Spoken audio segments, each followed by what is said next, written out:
Thanks so much, Rob. The Longhorns of Texas ride into the hills of West Virginia tonight on a blazing saddle. It's the Horns' first trip to Morgantown, and this small college town is ready for football. It's time for Fox College Football presented by Kay Jewelers. And from the Big 12, it's Red Hot Texas against West Virginia. Craig Bolerjack along with Joey Harrington. Ryan Neese will join us in just a moment. Glad you're with us tonight here on Fox. Well, Texas has won 5 in a row. And Joey, they are stacked deep with talent. Oh, yeah, and it is Case McCoy's job to get the ball into the hands of all that talent. Look, it's his moxie and his leadership that has rallied this offense, but it's his smarts that's been able to produce on offense. And look, it's not just Case McCoy that's been responsible for this turnaround. On defense, Greg Robinson has rallied a defense that has 18 sacks over the last 6 games. Hey, Ryan, that's what Texas has going for him. What does West Virginia have going for him tonight? West Virginia has 3 things going for them tonight. 1, this crowd. This is their first night game of the year at home. They're ready to go. They're juiced up. Secondly, their defense. This is a ball-hawking defense. It created 17 turnovers in the last 6 games. I can't wait to watch these guys fly around. And then lastly, they're led by star running back Charles Sims, maybe the most underrated running back in college football. We're going to see a heavy dose of Charles Sims against this Texas defense. It was a tough start to the season for Texas. A 1-2 beginning had people calling for change, but since the Longhorns have rallied with 5 straight wins and now sit atop the Big 12. Can they make it 6 in a row tonight against West Virginia? Stay tuned and find out next on Fox.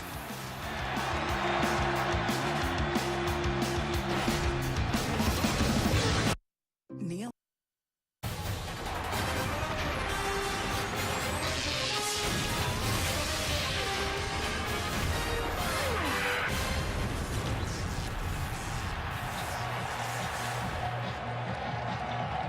It is a cool night in the West Virginia mountains. Let's go downfield. Ryan Neese with Texas head coach Mack Brown. Coach Brown, you guys lose 2 games early in the season, but yet you've been able to win 5 games in a row. What's been the difference? Found their identity, got a lot more confidence, got some guys that got hurt early back, and right now we're playing really well.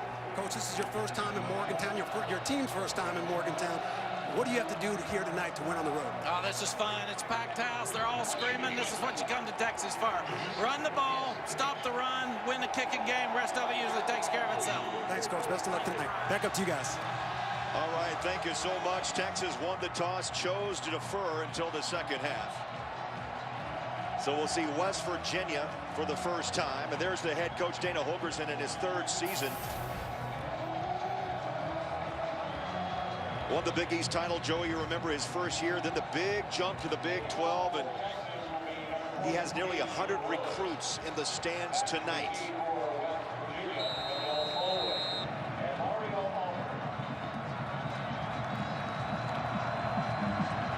Texas with a record of 6-2, West Virginia 4-5 for the Big 12, and let's play in Morgantown.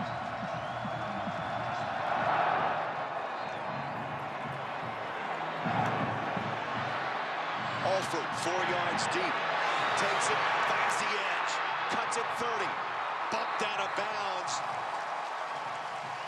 35-yard line.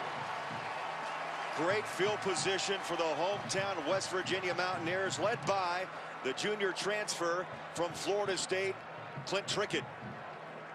Yeah, Craig, Clint coming over from Florida State has taken a little while to learn the intricacies of Dana Holgorsen's offense, but over the last 3 games has played much, much better football. It was a 32-yard return. As you look at Trickett, graduated in May with a degree in social science, made the switch to West Virginia, and 2 years of eligibility.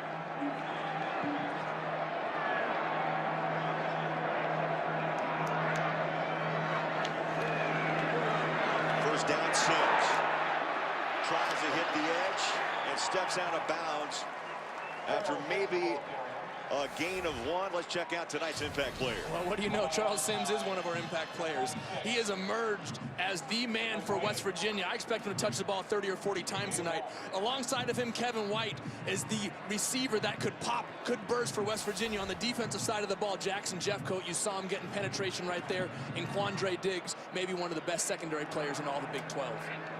Second down, call it 9. As they go to Sims, they hit the edge on one play. They go off the left side on the second.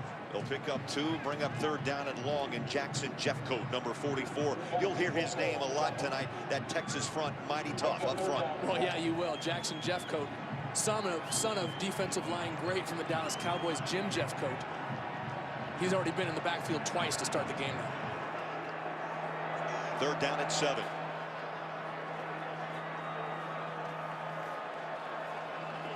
Trickett from the shotgun, pushed down in the pocket, on the run, swings it out to the flat, and it falls incomplete. So West Virginia 3 and out, and coming strong was Jeffcoat pressuring Trickett. Craig, not necessarily the start you want if you're West Virginia. However, and it may seem like a very small victory, a punt isn't a bad thing if you can pin Texas back here. The punt by O'Toole. Takes a wicked bounce. West Virginia's way.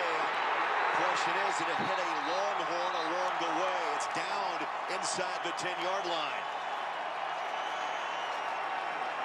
Craig, I'm not so sure the return man touched this ball. I think the West Virginia players thought that he did. Take a look here. Dajay Johnson coming up to field the punt, and I think it just takes a hop straight beside him.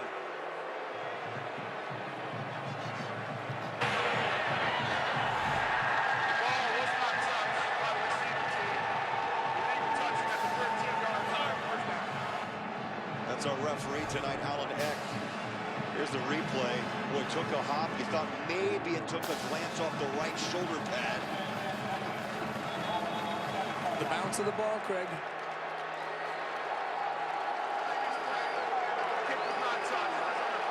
We're going to review it.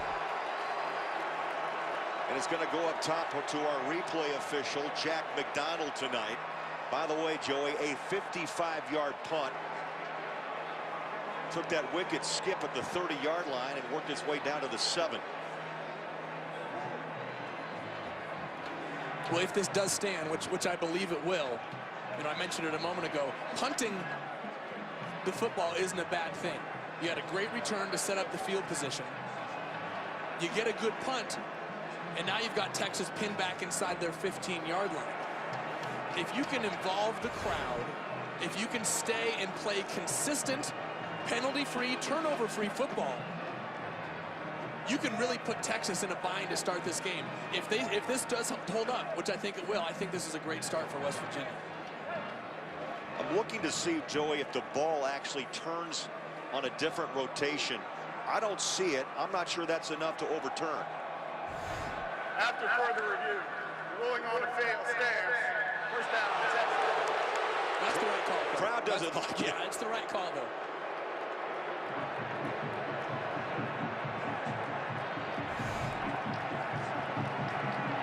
That's maybe as close as you can get. Dajay Johnson, a dangerous return man.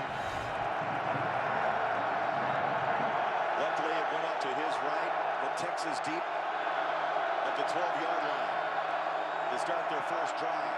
Case McCoy, the quarterback, and you're going to get a heavy dose tonight of Jonathan Gray. Well, you're going to get Jonathan Gray and you're going to get Malcolm Brown, but it's Case McCoy that really facilitates everything. Coach Major Applewhite told us Case doesn't have the biggest arm. He's not the fastest guy in the world, but boy, is he smart. He knows football. He has the football pedigree in his family.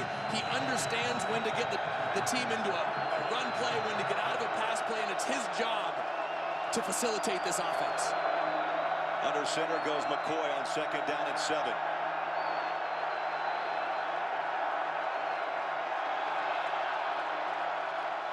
Play clock to 5. Snaps away. Handoff straight up the middle. Not much. You see Kyle Rose, 93, defensive end. Well, Craig, for West Virginia, the impact players here, Nick Kwiatkowski, had a huge game last week against TCU. 7 tackles, a tackle for loss, and an interception. It's Darwin Cook who's going to need to keep this momentum going. He's the vocal leader for this West Virginia defense, and Malcolm Brown is going to carry the load along with Jonathan Gray in the Texas backfield. Jackson Shipley has caught a pass in every single game that he's played for Texas. This crowd's alive. The bell tolls on 3rd down and 7. 3 wide receivers, top of your screen. McCoy stands in the pocket, slings it near side. Contact incomplete at the 29-yard line. The intended receiver, and he's a good one, Mike Davis. Well, I like the decision there. Mike Davis of one-on-one coverage. Case tried to throw on the ball on his back shoulder. If you get the defensive back running with his back to you, it's a great throw to try and stop your wide receiver in the middle of his route. Unfortunately, they weren't able to come up with completion there. Anthony Farah will pump this ball away. Just over 41 yards a kick on the season. Pressure blocked. Safety put 2 on the board for the hometown Mountaineers. They brought the house and then some.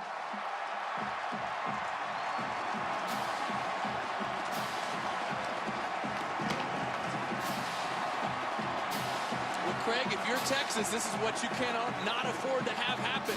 You are on the road in West Virginia for the first time, playing against a revved-up crowd, a team that has a lot to prove. And now you've dug yourself not only a 2-point hole, but you're giving the ball right back to West Virginia. Snow gets credited for the block, number 56, untouched. Joey right up the middle, and the big fella got the hand on it.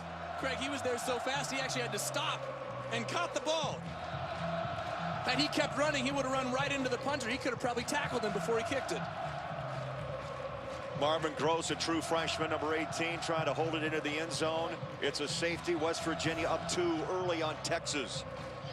Listen, Craig, this is a West Virginia team that you have to be very careful when you play right now. You saw them earlier in the season, and they looked like they were in shambles. They were new. Everybody on the offense was new. They literally had nobody back from last year.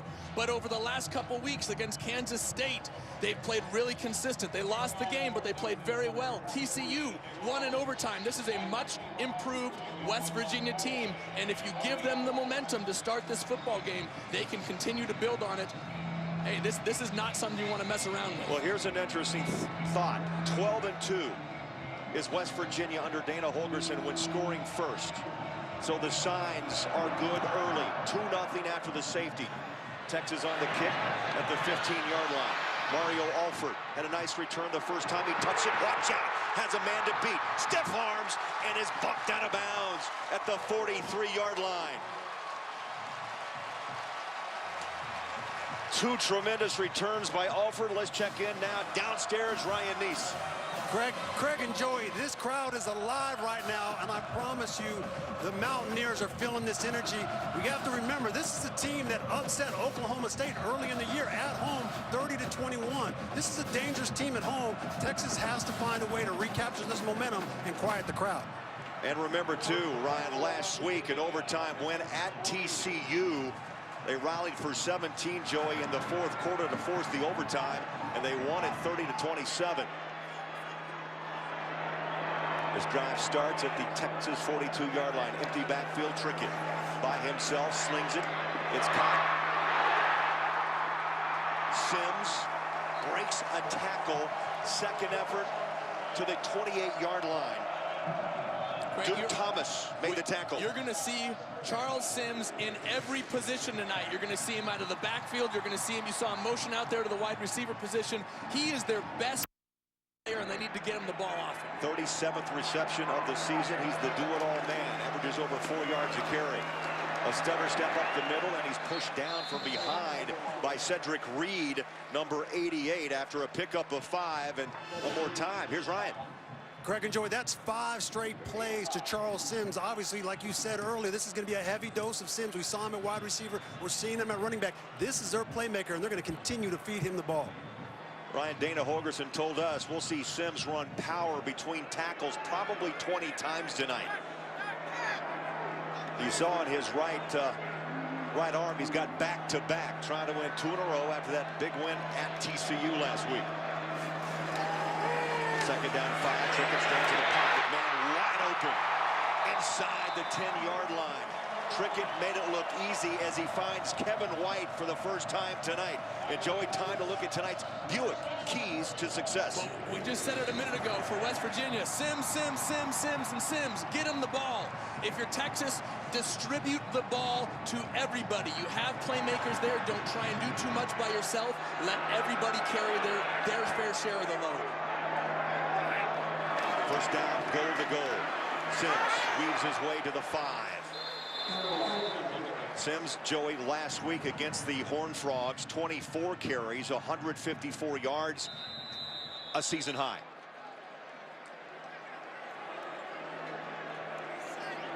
Got a player down right at the 5-yard line. This crowd got a little quiet and will step aside. Second and goal. West Virginia on the move and up by 2.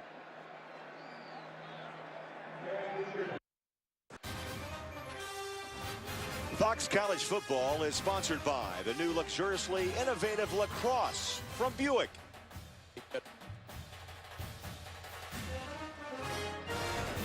Back in Morgantown, Chris Whaley, the injured Longhorn, number 96.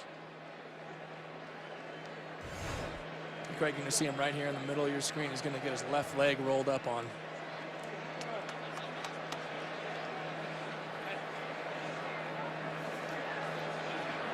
Right here.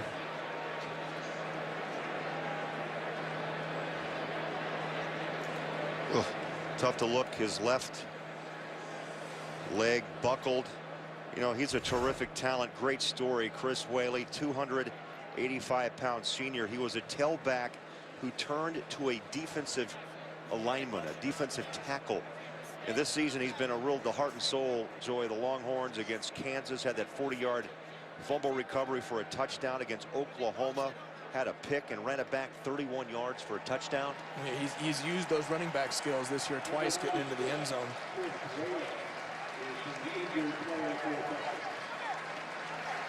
Glad to see he's putting some weight on that leg, but the card's out to help him off the field. 2 sacks, 24 tackles, all the emotions of this game.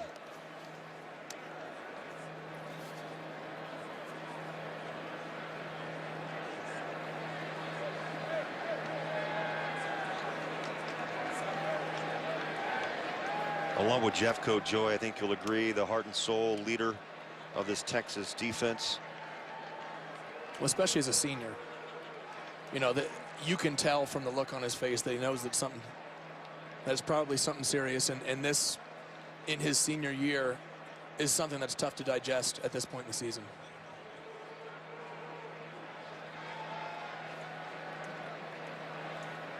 Teammates come by, slap him on the shoulder pads. This defense was in disarray after they gave up the 500-plus yards against Brigham Young in week 2. Made a change at coordinator. Greg Robinson in. Manny Diaz was fired. And it's been a tremendous turnaround by Texas.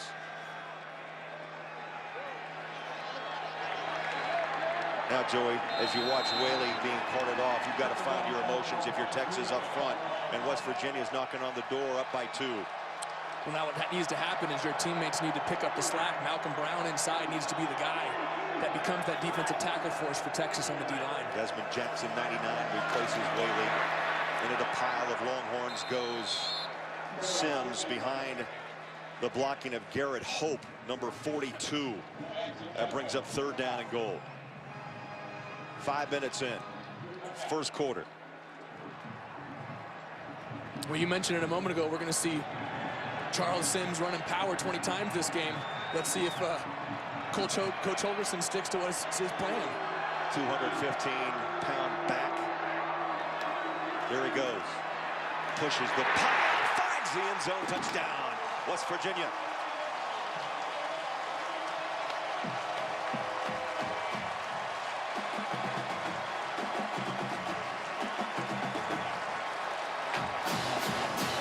Three-yard run by Sims, his 6th rushing touchdown of the season. you don't think of West Virginia as a power running team, Craig. You think of them, you know, with Tavon Austin and Stedman Bailey and Geno Smith airing the ball out all over the place. But this running back, Charles Sims, can put his head down and get tough yardage. Lambert tries the extra point. It's good. He's hit 25 of 26 attempts on the season, and Sims puts West Virginia up by 9 on Fox.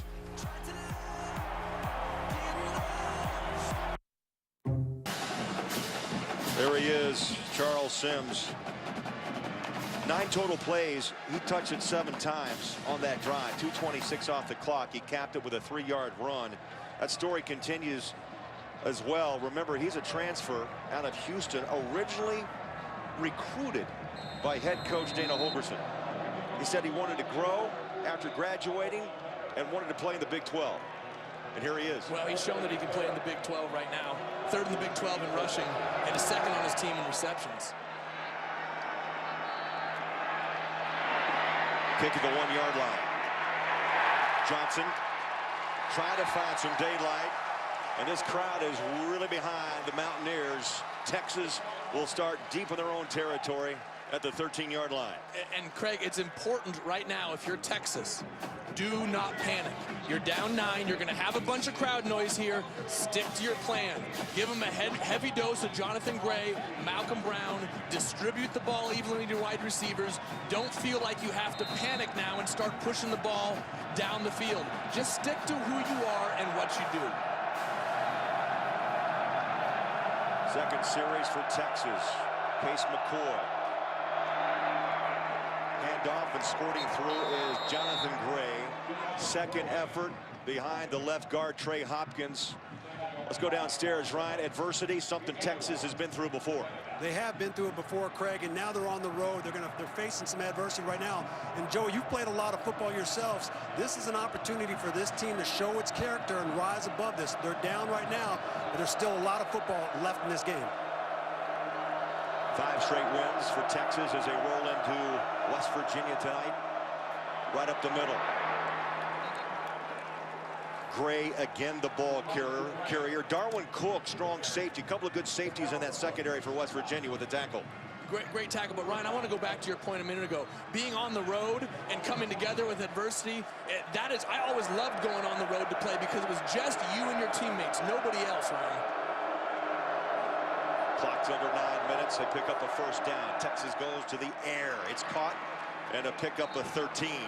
Joey, no, you're absolutely right. And I remember as a defensive player, this was an opportunity for us to rise up, let the hair on the back of our neck stand up and find a way to shut down our opposing offense. Now our offense, the Texas offense out there doing a great job moving the ball. Texas trying to up the tempo. They throw it to the far side. Dejay Johnson, the intended receiver, and it's incomplete. He's a running back turned wide receiver. A lot of athletes at this level, Joey, come in at different positions, especially at Texas. Well, they'll flip you to whatever side of the football they need you. Well, this guy needs to get the ball in his hands. He had 152 all-purpose yards against Kansas last week. Had an 85-yard punt return for a touchdown against Oklahoma. He's going to see the ball. Second down, 10. Ball was caught.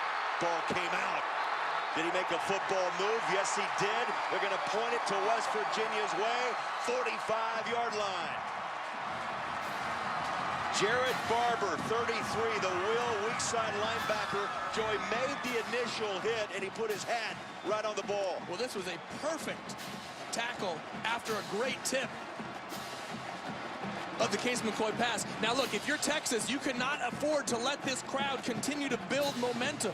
West Virginia, like we said a minute ago, they're going to give you a steady dose of Charles Sims, and they are a much improved football team. This is not a team where you can afford to make early mistakes because you're going to have to dig yourself out of a hole. Texas's defense now has a tough job of shutting down this West Virginia offense on a short field. And by the way, the 14th fumble recovery by West Virginia on this season. That ranks number 2 in the FBS. They've been on the football. That ball comes out. And Trickett able to jump back on it at the 45-yard line.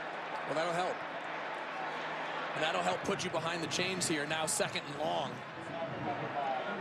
Just behind North Texas now. They've got 15, but 14 in the pocket of the Mountaineers. In fact, this defense of West Virginia has played well of late. 6 straight games with 2+ takeaways. Well, they've got a turnover, or excuse me, they've forced a turnover in 15 straight games now. New back for Sims is Dreama Smith. Trickett wants to throw. He's got man coverage up top. That ball is tipped and nearly picked off down around the 15-yard line. Kevin White, the intended receiver, and good coverage by the corner, Carrington Bynum. And I like the decision there by Clint Trickett. He saw a single safety in the middle of the field, saw man coverage outside, had a big wide receiver, like we said earlier. Kevin White is emerging as a playmaker for West Virginia and decided, I'm going to take a shot. I like the decision. I like the decisiveness by Clint Trickett. Bynum, the old man of that secondary, making his 35th career start tonight for Texas.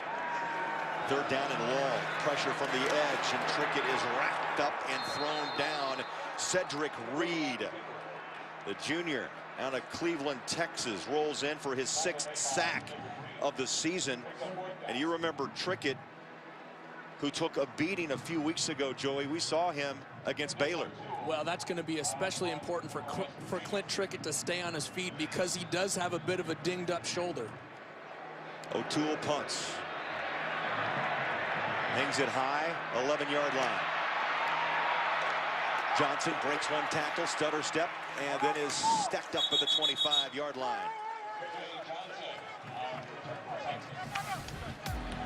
So when we come back, Jonathan Gray, a sophomore, with 4 rushing touchdowns. He'll be on the field in West Virginia.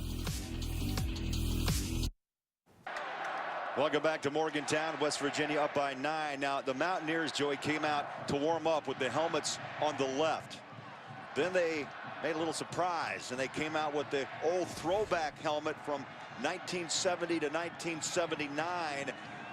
And that's what they got. A little edge, a little psychological edge. Anything you can find, right? It's like what Lou Holtz used to do with Notre Dame and the green jerseys. Remember when Jerome Bettis came out in the Sugar Bowl, I believe? Just that little extra zip. Texas with the football, down 9 on the road. McCoy goes back to work and throws. Johnson catches it along the near side at the 31. Time for a Lowe's Never Stop Improving game break. Back to L.A., here's Patrick O'Neill. Hey, Craig, thanks. Back to you. All right, thank you, Patrick. Yeah, the Hurricanes were drubbed a week ago. And that ball is out past the 40-yard line, and the ball carrier is Dejae Johnson. A couple of touches here on this series. Kwiatkowski, the Sam strong side linebacker, with the stop. And watch Case McCoy just direct traffic out here, getting his guys into position to take advantage of what West Virginia's defense is doing. Malcolm Brown, the ball carrier, straight away he goes. Powers past the 45. It is something to have Texas with 3 backs, Gray, Brown, and we may see Joe Bergeron, who's had some fumble issues, but trying to work his way back into the lineup, in the good graces of one Mack Brown. Well, yeah, no kidding. You think a guy who scored 16 touchdowns last year might be able to see the field, but it just speaks to the depth of this backfield for Texas. Jonathan Gray has emerged as the star, and Malcolm Brown over the last couple of weeks has really become a fantastic secondary back. McCoy under center on 2nd down and 7. On a play action, McCoy throws out of the backfield, and thrown down is Brown. Good coverage by the secondary of West Virginia. The backers got involved. Jared Barber with the stop. And again, I love the decision by Case McCoy. A hard play action sell to try and get the safeties to come up on run action.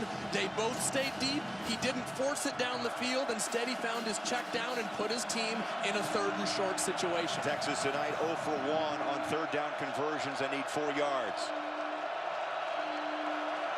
McCoy, pressure, throws, finds his man. Ball came out. Nope, incomplete. What a stick. Kwiatkowski. So it's intercepted. Kwiatkowski came up with it.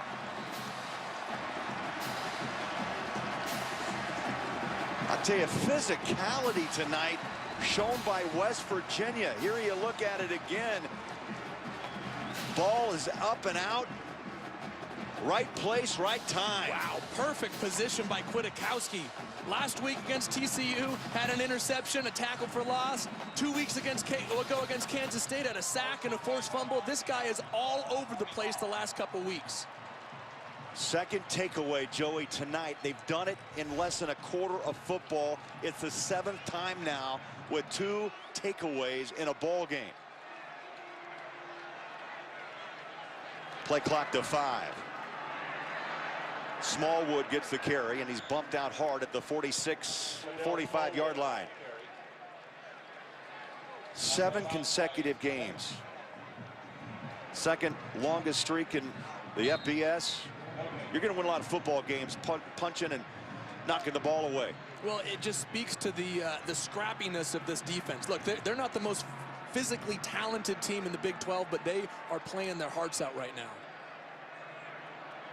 West Virginia with the football at their own 45 and a 9-point lead on Texas. The play action pass, Trickett in trouble, stacked up, dropped. He'll lose 3 back to the 42-yard line. And Desmond Jackson, who came in for the injured Chris Whaley, collapsed that front line. Big number 99, 305-pounder out of Houston, Texas. Well, and that's what Texas's defense has done under Greg Robinson over the last 6 games. In the first 2 games of the year, they only had 2 sacks. Since, they've had 18. They get pressure on opposing quarterbacks. Your 2 wide receivers are Alford and White. 3rd down and long. Pressured again. Trickett jumps out of the pocket, not for long, and again on the back is Jackson and also Jeffcoat. Those double numbers, 44 and 99, getting in there strong. Well, they got in there because of the play of Dalton Santos. This was a play-action pass, and Trickett had a post route on the backside that he's looking to throw to. But Dalton Santos recognized it, fell underneath the route, and kept Clint Trickett from throwing the post route that he wanted. 4th and 17. West Virginia on the punt. Deshae Johnson head to the far side of the field. Stutter step, stacked up, dropped at the 22. Texas back with the football when we come back to Morgantown. 9-0 Mountaineers on Fox.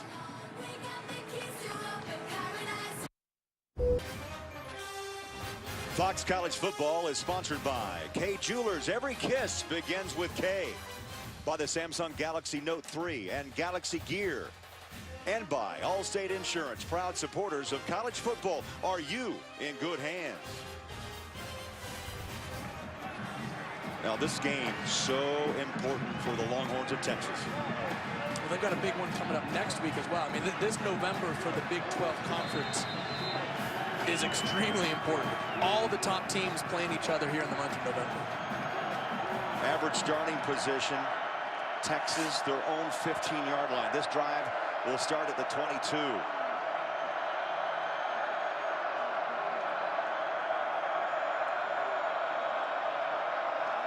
Johnson goes in motion. They give it to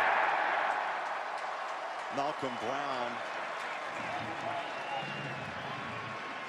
Hey, Craig, if you're Texas, I know you've started slow. I mean, this is about as slow as you can get, but you cannot force the issue. Don't panic. Don't start throwing the ball. Don't move away from your game plan. A loss of 2 on the play. 2nd down, 12. McCoy, quick throw, far sideline on a swing out. Jackson Shipley. He's really been the possession receiver for Texas. That was his 40th grab of the season out of Brownwood, Texas. 32nd consecutive game, Joey, with a reception. He is the go-to guy for McCoy. 3rd down and 8. 3 minutes left, opening quarter.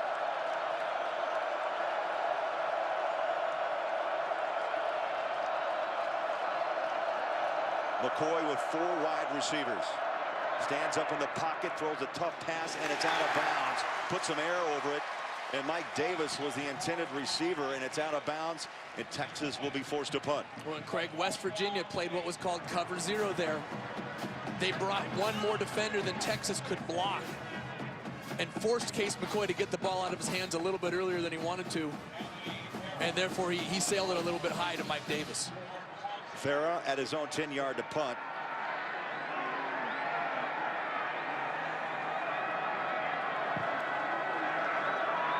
Jordan Thompson awaits back at the 30-yard line. West Virginia, again, Joe, is going to have good field position. high hanger. Fair catch, wave for it to 35. And that's where the Mountaineers will take over with a 9-0 lead. 41-yard punt. We'll be back.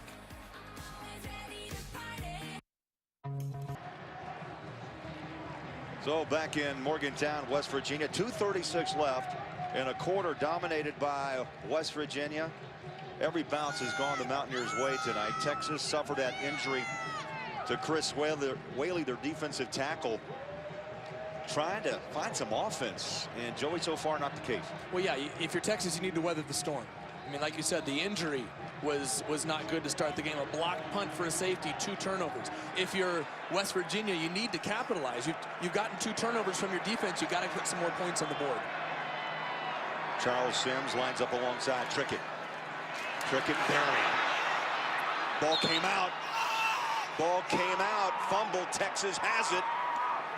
Jeffcoat recovers the fumble, and it's a break that Texas needs, and Trickett is down. He's been really struggling with a right shoulder injury, and he took a lick. Yeah, Craig, and he hasn't been moving much here on the field right now. You mentioned it earlier, he's dealing with a right shoulder injury that he injured against Baylor and then re-injured again against Kansas State, but he has a D lineman coming clean and just dropped him on that right shoulder.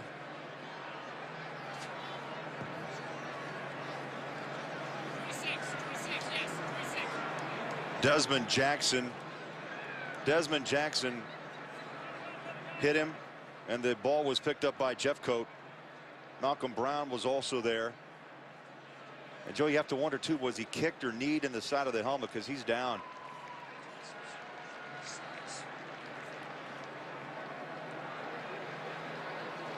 His hat got rattled there, then pushed back. And then an elbow came across the top of the crown. And he is a little woozy walking off the football field.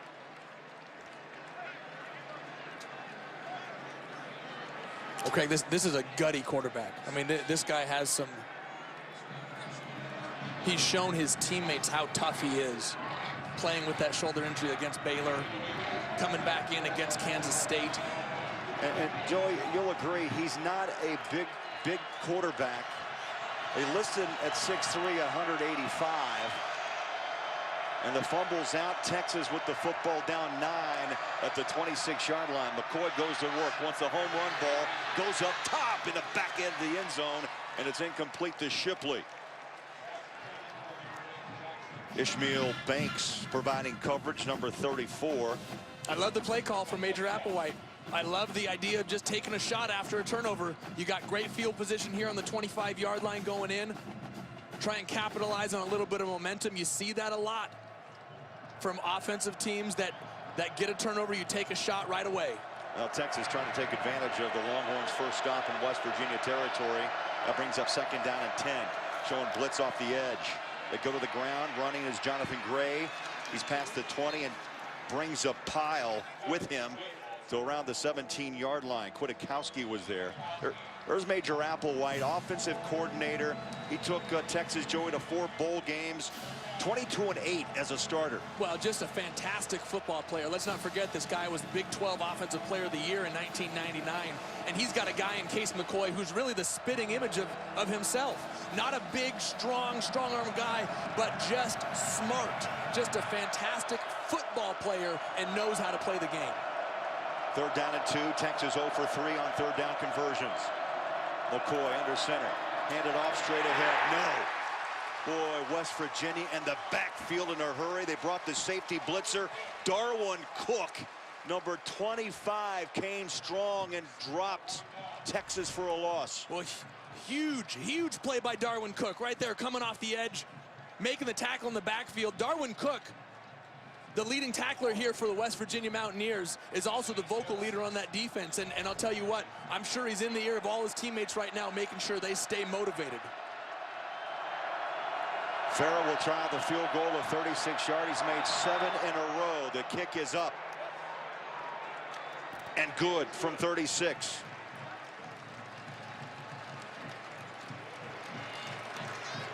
So Farah puts Texas on the board. It's 9-3 West Virginia. Next Saturday, Big East basketball comes to Fox. It's a top 20 showdown between number 11 Ohio State and 17th ranked Marquette.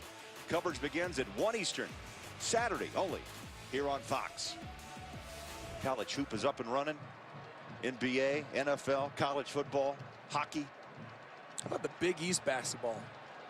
On FS1, the new Big East package they got rolling. Gus Johnson. Bill Rafter. maybe the most energetic duo in all of sports. Oh, there's something. Great combination. That field goal of 37 caps off just a 4-play, 7-yard drive, 1:29 off the clock.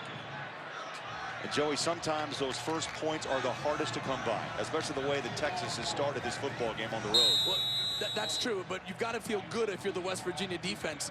Big turnover in your own territory, limiting Texas to just a field goal. That's got to be a big win for this West Virginia defense.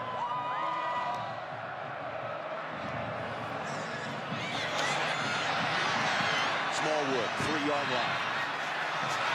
Finds the edge and can't turn the corner, and he's flipped down at the 23.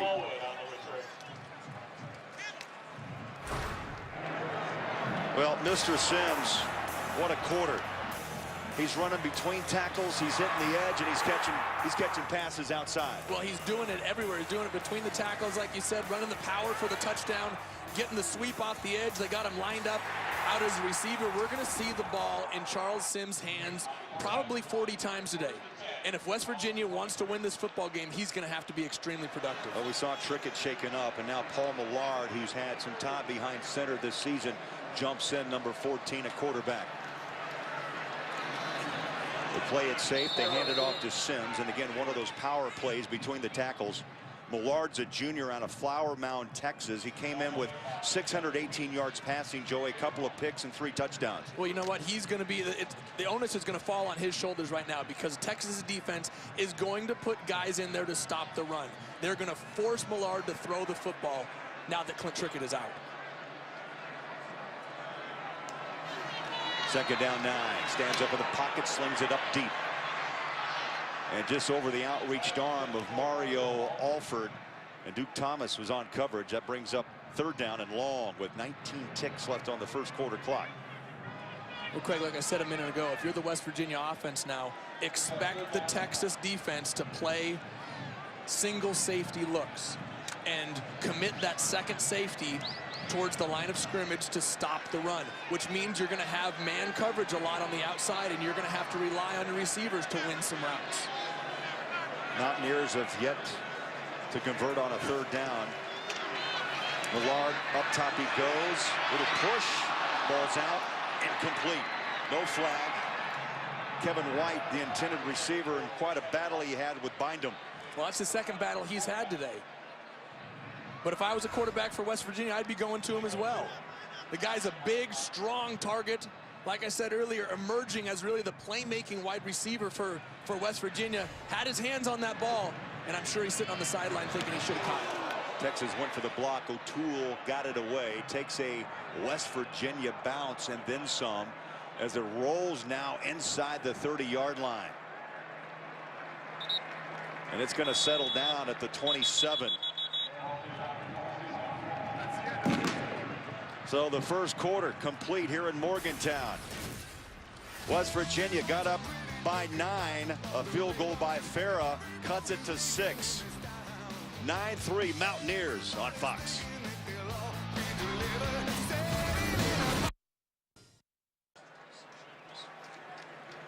Joey, let's check out tonight's Ford stat comparison. I would have expected West Virginia to have more yards. You know, you've got 2 turnovers. You need to capitalize off that. Yes, they got some points, but they got off of a blocked punt for a safety. West Virginia's defense is doing a fantastic job, but offensively they need to capitalize on these turnovers. Texas with the ball. 27-yard line. Gray pushes off the left side. Shaq Rao, number 90, the nose tackle, with the stop. A pickup of 2. The 2-yard gain. And McCoy goes back to work. They're going to spread the field with 4 wide receivers.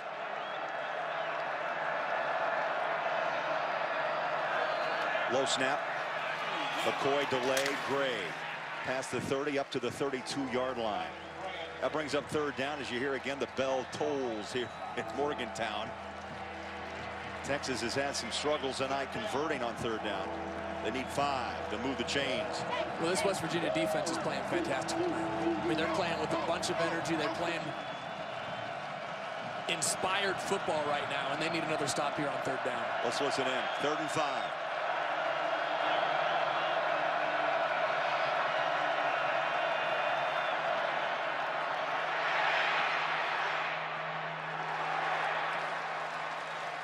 Incomplete, and yet another stop on 3rd down. It'll be punting situation for Texas.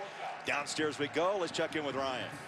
Craig and Joe, you guys know I'm a defensive guy, and I got to give the defense on both sides of the ball credit. They're doing a great job on 3rd down. They're harassing the quarterback. They're strong up front. They're putting pressure, and they're getting off the field and getting the ball back to their offense.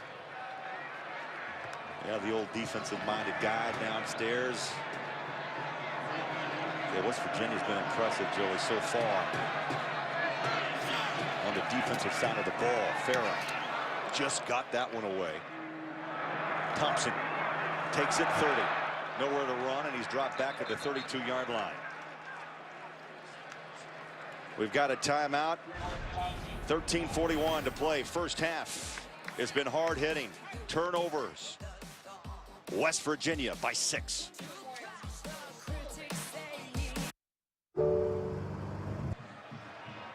Back here in Morgantown, Craig, this is the 2nd time on 3rd down that West Virginia has rushed 7 when Texas can only block 6. But that leaves their DBs one-on-one with their wide receivers outside. And West Virginia's pressure is getting home and disrupting Case McCoy in this passing game.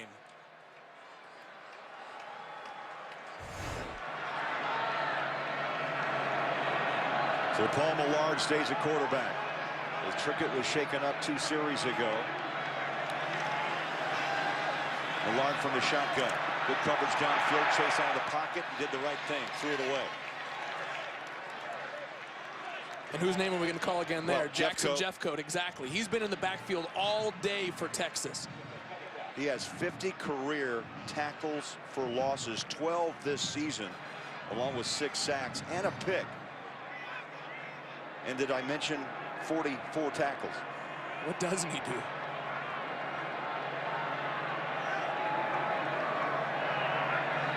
Second down and 10. Millard shotgun. High snap. Handles it on a handoff, trying to spin out of trouble. Is Charles Sims. They haven't thrown the ball. I'm wondering, you know, Millard didn't get a chance, Joey, to warm up after the injury by Trickett, so he's got to kind of get into his own rhythm. Well, if you're a backup quarterback, you have to be ready to play at any moment. I know it sounds like a cliche, but that's what happens is a quarterback goes down in one play, and now all of a sudden you're the guy who's in there, and you have to run the offense as if nothing happened. 3rd down and 9. Sims again, the lone back. Watch for pressure here from Texas. Again, in a covered 0 look here on 3rd down. Just got the play off with 5 seconds to spare. Pressured from behind. And down goes Millard. Quandre Diggs, and the ball is out. They punched that ball out of the hands of Millard. Joey, you just talked about being prepared to come on the field. Pressure, more pressure. You leave the ball out front, and it pops out. Well, Texas gave that same look that we talked about a moment ago from West Virginia. Cover 0, committing to pressure. But what they did is they dropped the D lineman out and confused Millard. He ended up taking more time in the pocket than he wanted to, which allowed the blitz to get home from Quandre Diggs on the backside. Was a knee down. Ball was already coming out. Yep, it was. Quandre Diggs dug it out. And now Texas down by a count of 9-3 in business at the West Virginia 27-yard line. McCoy on the handoff, big hole right side, and the Longhorns power through with Malcolm Brown up to the 24-yard line. Actually, he rolled on top of the defender And now the knee hits, but the ball is out. The ball was already coming loose. He still had his hand on the ball, but the ball was coming loose before his knee hit. About 5 sacks and 2 forced fumbles tonight for Texas on the defensive side. Rolling up on 12 minutes left, first half. McCoy, quick throw, far side. Simple pitch and catch. Mike Davis puts down foot, stiff arm, and he is knocked down at the 10-yard line. He picked up 5, maybe 6 more yards just on that stiff arm along the far sideline. Well, you can't give Mike Davis that big of a cushion. I mean, he was working with a 10-yard cushion there, and all Case McCoy had to do was stand up and deliver the ball. Case McCoy is a smart football player, and when he sees that type of cushion, he's going to just throw the ball to his wide receiver. McCoy closing in on 3,000 career passing yards as the Longhorn, 1st and 10, straight away up the middle, banging hard is Brown inside the 5. Got a nice block from his tight end, Greg Daniels. Texas wasting no time. They're quickly back at the line. And again, right back up the middle, tripped up, just short of the first down. That brings up 3rd down and short. You talked about no panic in Texas. I mean, they went down 9. They've survived thus far the injury to Chris Whaley, and they're knocking on the door trying to take the lead. Yeah, a lot of less experienced teams may have abandoned their game plan and started to do something crazy, but these guys have been through it all.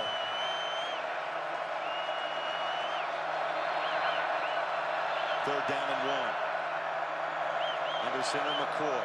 Handoff straight away. Banging, pushing to the... I see no signal. They're going to... Touchdown, Texas!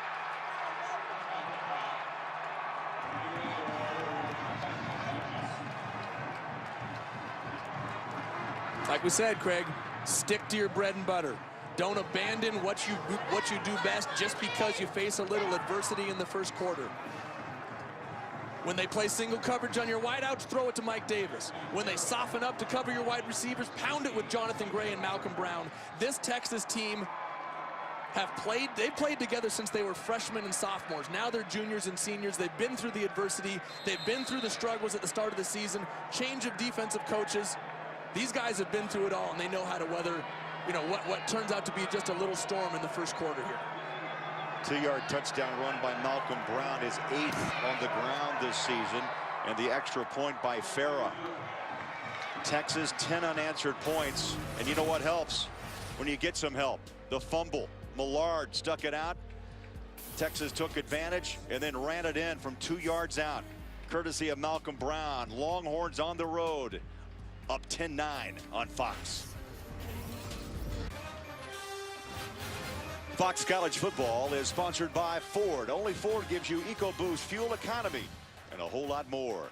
Ford, go further. Hey, Craig, we talked about being patient, weathering a storm. The offensive line for Texas, Mason Walters, Dominic Espinosa, Trey Hopkins, combined have 117 starts. These guys have been through it all. They've been playing since they were freshmen and sophomores. Mason Walters, 46 straight starts. Dominic Espinosa, 34 straight starts. They've seen it all. They know that when you're on the road, you got to stick together and stick to what you do best. Texas on a short kick, running up on it is Alford. Not much room to roam, and as he's dropped back at the 24-yard line. Ryan, let's get a thought downstairs. Joey and Craig, I think it's also a reflection of Mack Brown as the head coach, of how he's been able to deal with adversity both on and off the field. He's done a great job weathering the storm. He's done a great job continuing to keep the confidence of this team in himself and in his players. And now you see it trickling over to the players in the field. They're doing an awesome job maintaining their confidence in a very adverse situation here. Yeah, Ryan, good point. This team was upside down after week 2 against Brigham Young University. Made that defensive changes we've mentioned, and all of a sudden they're right side up. They've won 5 in a row, and they are inspired now defensively. That's going to bring up 2nd down and 10. Dreama Smith. Well, Craig, it starts from the top. I mean, the attitude starts from the man in charge, and Mack Brown, he's been around the block a few times. In 16 years at Texas, he's faced some adversity, and you know what? He's dealt with it head on, and you have to respect the way he's handled himself with class through this entire season. Second down at 10. Millard pedals back, and that's going to be a one skip short of Kevin White. You go back and look at most wins since 1998 for FBS head coaches. Mack Brown, 156, along with Bob Stoops. Great success at Oklahoma. Frank Beamer, the old pro, 154. And Nick Saban continues to build the powerhouse of Alabama. Well, that's some pretty great company if you're Mack Brown. Some pretty iconic coaches in college football. Third down and 10. West Virginia has really stalled offensively. And for the second straight throw, Millard short hops a pass out to Kevin White. Texas enthused, and this West Virginia crowd, you hear some boos along the way. Well, I mentioned it as soon as Clint Trickett went out. Texas is putting 8 guys up on the line of scrimmage to try and stop West Virginia from running the ball, keep it out of Charles Sims' hands, and force Millard to throw it. Twice now he's had a receiver open on the sideline and has been short on his pass. Nick O'Toole line drives it. Jay Johnson had it, dropped it. And smartly jumps on that ball back at the 8-yard line.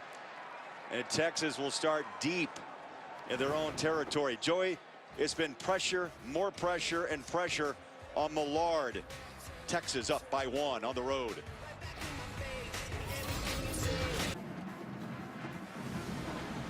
Fox Sports 1 starts off your Sunday mornings with Fox NFL Kickoff as the guys get you up to speed and all that's happening around the league. And then turn in to Fox NFL Sunday. That's where R.J. Glazer will have an exclusive interview with the Dolphins' Richie Incognito. Get more of football tomorrow beginning at 11 Eastern on Fox Sports 1 and Fox. And to find Fox Sports 1 on your provider, go to foxsports1.com right now. What a story that's been, Joey, around the National Football League. Jake Glazer getting it done. Exclusive interview. Catch it tomorrow on Fox. Texas with the 10-9 lead. Will start inside their own 15-yard line, and McCoy lets it fly. Darwin Cook brought pressure. You look at the Texas leaders thus far. Was outside the tackle box, and the pass landed beyond the line of scrimmage. There is no intensive grounding. The crowd, you could hear, was moaning because they thought he was inside the tackle box. Our referee, Alan Eck, explained that he was out of it, and that's why there was no flag thrown. Only 55 yards for McCoy. Well, right, Craig, they were upset because there's nobody out there. There was no receiver. It was a busted play, but Case did the smart thing in getting outside the tackle box to throw it away past the line of scrimmage. Play clock to 3. Got the snap away. McCoy pressured. Helmet comes off. Batted and hit down at the 3-yard line.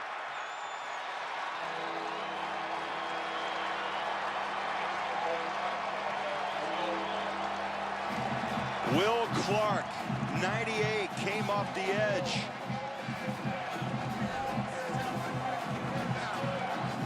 Well, Craig, I don't know if you could hear the ref there, but the moment that Case McCoy's helmet came off, he's declared dead, so you don't get that possible fumble. I also think that he has to come out of the ballgame right now, because if your helmet comes off, you have to sit for a play. Now the officials are going to huddle up because of that.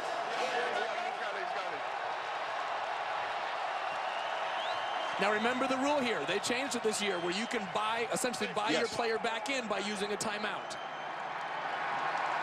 Hat did come off. Mack Brown chooses to save the timeout.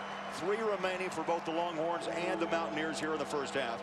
So Tyrone Swoops, a true freshman, is going to jump off the bench cold and take a snap.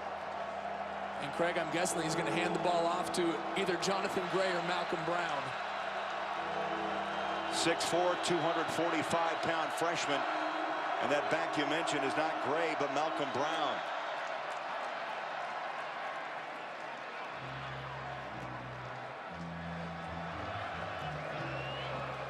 We've got a timeout.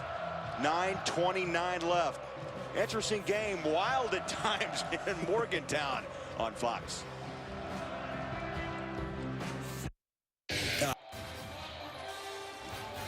Fox College Football is sponsored by Pizza Hut. We celebrate those who go for greatness. Pizza Hut, make it great. By AT&T, rethink possible. And by Geico, 15 minutes could save you 15% or more on car insurance. Well, it was West Virginia who called the timeout. McCoy stays on the sideline. Tyrone Swoops jumps in for a play. Interesting time to take a timeout. Swoops cold. He's able to talk to Mack Brown, take a few snaps from center, but you're thinking maybe West Virginia draws up something on the defensive side. Well, you got to figure that they're not going to, you don't think Texas is going to ask a true freshman to throw a pass cold inside his own 5-yard line on the road. So you're going to draw something up to try and get a safety by tackling the running back. Let's find out. 3rd and 19. Simple play, handoff. Stumbling, staying on his feet for a yard or two is Malcolm Brown. And it's going to be 4th down and long at the 7-yard line. Isaiah Bruce, the spur back with the tackle. Hey, Craig, I think we need to clarify something here going forward. You mentioned it quickly. Case McCoy could not come back into the game because West Virginia called the timeout. In order to get your own player back into the game after his helmet comes off, you must call the timeout. That's why Case McCoy could not come back in. Farah from his own end zone. High hanger. West Virginia gets away from it, takes a Longhorn bounce. And right at midfield.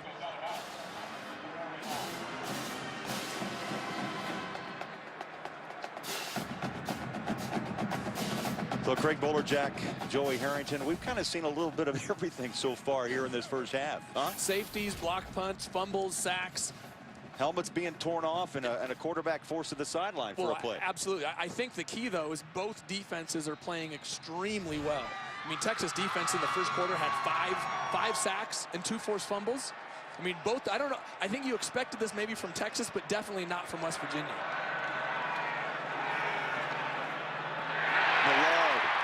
Maybe trying to find some rhythm as he completes the pass down around the 35-yard line. Boy, that's got to be a confidence booster for Paul Millard, who jumped off after the injury to Clint Trickett. Kevin White with the catch. Well, he's going to have to do that. He's going to have to put this West Virginia offense on his shoulders for a while because Texas's defense is going to do everything they can to stop the run. Millard shotgun, turns, hands it off. Good speed, but Sims unable to outrun the Texas secondary. Well, Sims was able to get a couple of yards there because the Texas defense lost contained, but they only had 1 safety back. Again, they're not going to give up the big play running the football right now. They're going to force Millard to throw it. Again, lining up with 1 safety deep. They have 8 guys up by the line of scrimmage. Clock runs up on 8 minutes left in this first half.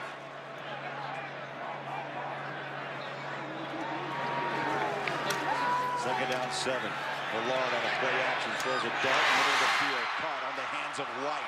Still on his feet, battles and pushes his way up to the 14-yard line. Steve Edmond made the initial hit, but give White credit for 1, 2, 3, 4 extra yards on a 19-yard gain. Well, look at this. Quandre Diggs is in single coverage out there, no help.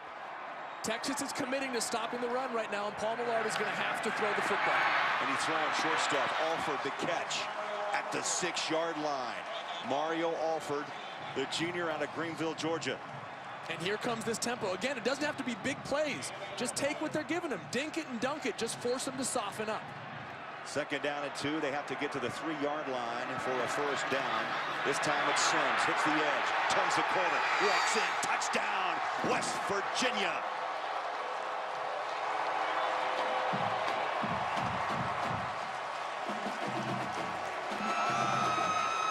Joey, that's a remarkable turnaround by West Virginia's offense. Absolutely. And not often do you say the block of a 5'11" freshman is the one that springs the running back into the end zone, but Wendell Smallwood seals the edge and allows Charles Sims to get to the corner in the end zone there. Fantastic drive by West Virginia. Josh Lambert will try the PAT.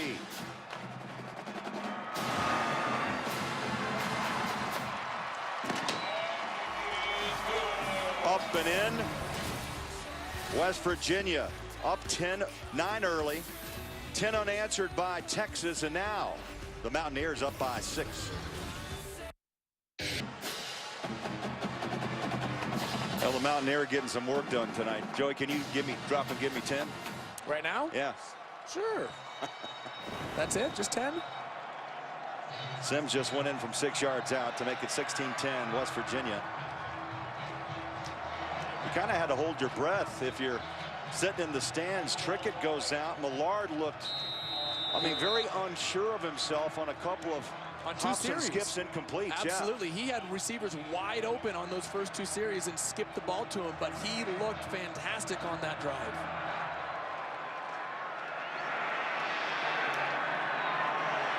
Three-yard line. Dajay Johnson to the 20-yard line.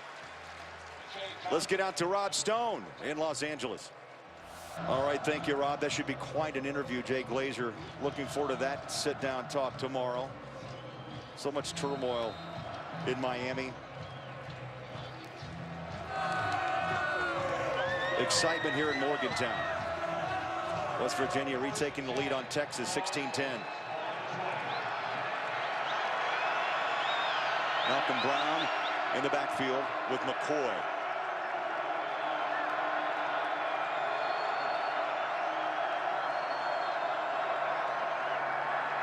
McCoy on the run, flips it out to the 40-yard line, a sliding grab. Kendall Sanders, and they're going to now have a conference to see if that was a ball completed or not. Well, from up here, it looked like he caught it. The only question is going to be where his feet in bounds. And yeah, from this vantage point, it looked like he got his arms underneath. First down, Texas at the 40. Quick hit to the near side. Jackson Shipley. And he's working on Daryl Worley, a true freshman and a Philadelphia PA. And now Texas, Joey, trying to find some hurry-up rhythm. Second down 3 after the pickup of 7. Well, and for Texas, again, it's more of the same. Don't panic. Just because West Virginia put a drive together on offense and now has the crowd back in this ball game, don't abandon who you are. And Texas is doing just that and putting a nice drive together here. McCoy feels a backside pressure, slingshots it over the middle, ball's incomplete, came off the hands of Sanders. And that brings up 3rd down and 3. Jared Barber, number 33, the wheel weak side backer right there. McCoy's numbers, 9 of 17, 86 yards and a pick. Texas tonight, Joey, 1 of 7 on 3rd down conversions. Longhorns need 3 to keep this drive alive. Under 7 minutes left, and now a timeout called by Texas.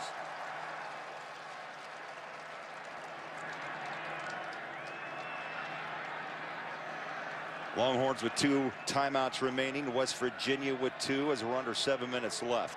Well, Craig, you mentioned the Case McCoy stats up to this point. The interception earlier in the game. He's thrown a couple interceptions as of the last few games, most of which were not his fault. He was the, I don't want to say the victim, but of pressure coming. He got hit against Kansas. The ball fluttered out. Here, earlier in the first quarter, ball gets tipped up. Kwiatkowski jumps in and snags it. You see that shot? Like a one-for-all, like the 3 Musketeers. I mean, that's Mack Brown's style. The meeting of the minds. We've talked to him a couple of times on the phone this season. You know, he's very upfront with his team about situations. He calls it's the pro team in Austin, Texas. That's what I understand. That's what we deal with. And he treats his players like that. He treats them like men. He says, look, there's going to be adversity. There's going to be people writing things about us. If you want to read it and it motivates you, go ahead. If it upsets you, then don't read it because we got a job to do. Big play here for West Virginia. Crowds on their feet. 3rd down and 3. Play clock to 3. McCoy's got to hurry. Pressure comes up the middle. Just got off the snap. And the ball's deflected and it falls incomplete.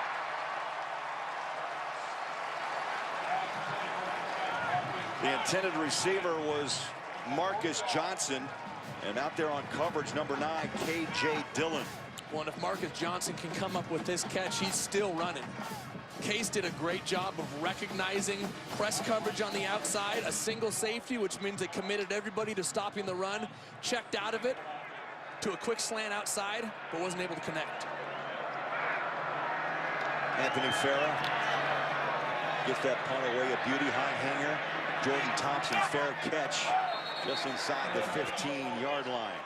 This week, we asked our Facebook fans, will Nick Saban end up coaching Texas? Here's how they responded. 53% said yes. 47% said no.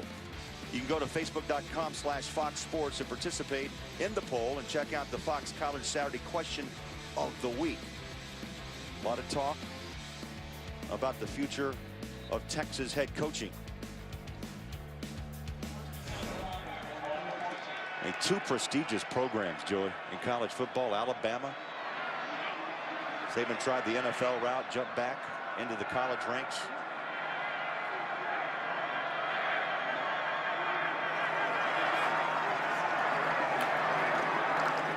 Up the middle goes Sims.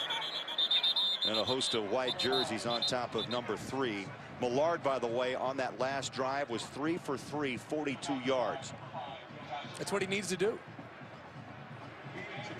The responsibility for moving this offense now is going to fall on his shoulders. Again here, Texas in a single safety look. You see only one safety right in the middle of the field there. They're committing everybody else up to the line of scrimmage to stop Charles White in this running game.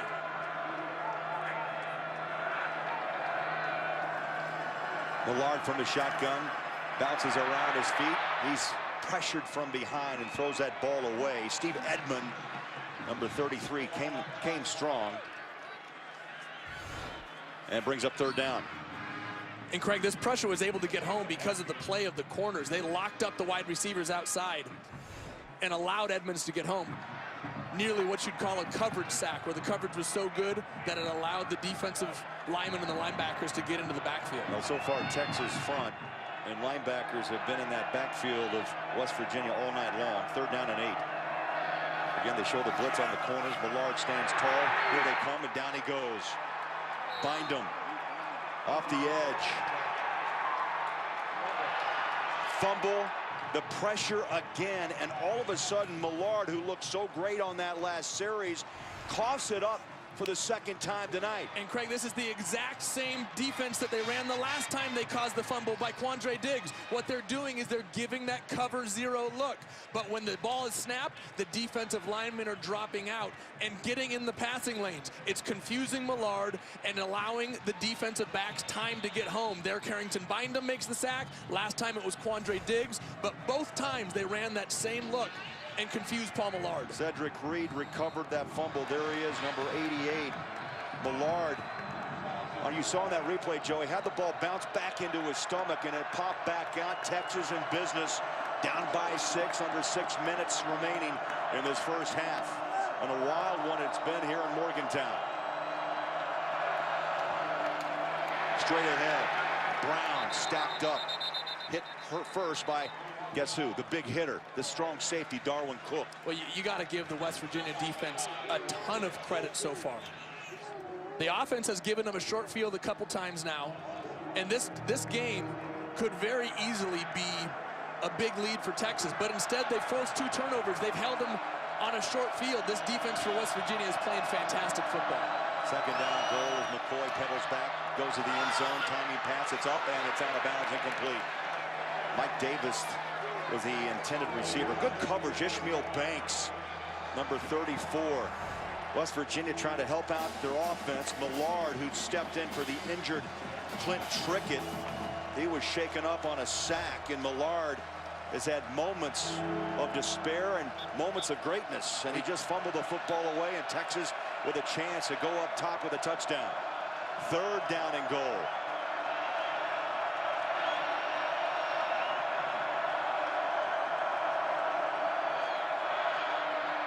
Again, up top. Shipley for a moment, and then it was knocked away. Oh, and there was a missed opportunity for Texas. That's usually a play that Jackson Shipley makes. He has the ball in his hands. That was Dillon, number 9. Boy, KJ Dillon getting up and making a nice play right there at the end to strip the ball from Jackson Shipley. Popped it off his pads. Mack Brown signaled a touchdown just a little bit early. This will be a 25-yard field goal attempt by Farah, coming right at you, splits the uprights, and Texas gets 3 after the fumble by Millard.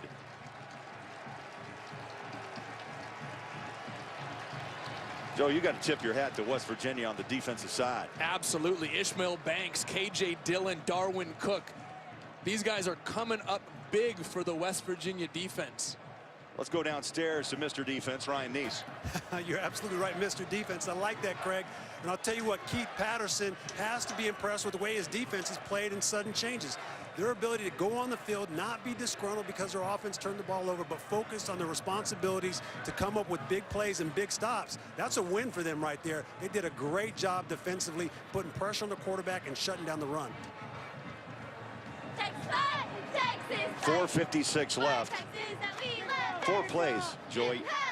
They lost a yard on that possession.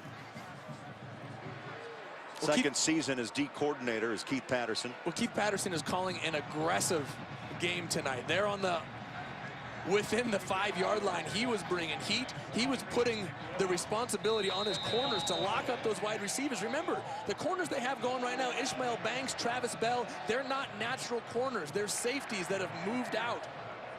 Travis Bell moved from free safety last year. Ishmael Banks has played some safety, has a couple of interceptions, but he is really putting a lot of responsibility and a lot of trust in the secondary, and they're coming up big for him.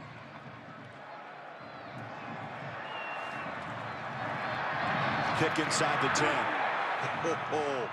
Cartwheel down Smallwood at the 10-yard line. You know what? Despite this ball game tonight, miscues, fumbles, picks, West Virginia's got to find a way to keep the handle. Well, when they have had the football, they've moved it fairly well, but that's been their Achilles heel so far, is turning the football over. I know that Texas is going to pressure you. They're an aggressive defense, but you have to eliminate the negative plays. I mean, take a sack. Take a 2 or 3 yard loss, but you can't give up the football. That's what's going to lose the football game. 5 miscues combined here in the first half of play. West Virginia goes back on the attack. Millard, the handoff. Dreama Smith up to the 14-yard line. Understand that Clint Trickett is in the locker room, Joey. He was pounded. We saw him a couple of weeks ago against Baylor, took a beating. He's been playing with a AC joint, which is a separation of the right shoulder, and he took a blow tonight, and now Millard is in relief.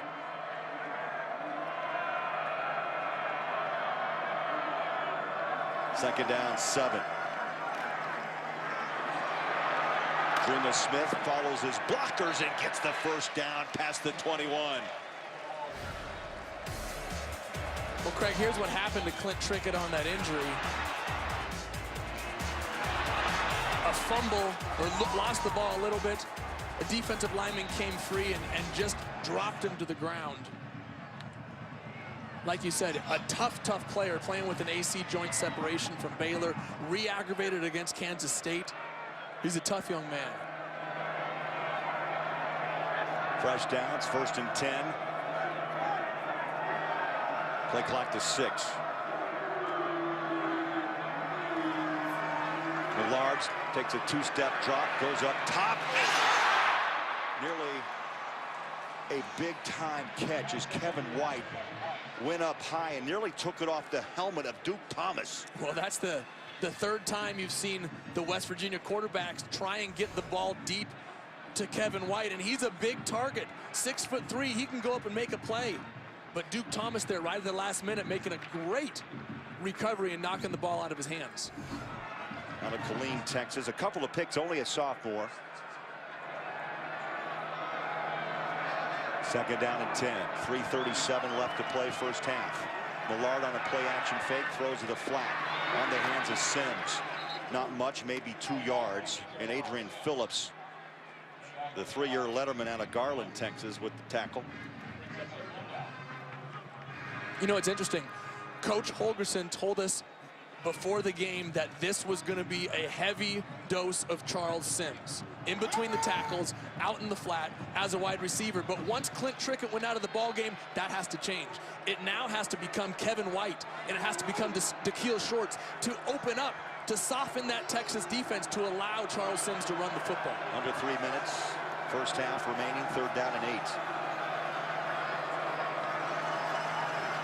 Millard, middle screen, Sims, watch out. Up the middle he goes, and a shoestring tackle saves a touchdown at the 45-yard line. What a tackle by Adrian Phillips, number 17 for Texas. Well, we said at the start of this game, Charles Sims is their playmaker, and they're going to get the ball to him in as many possible ways as they can.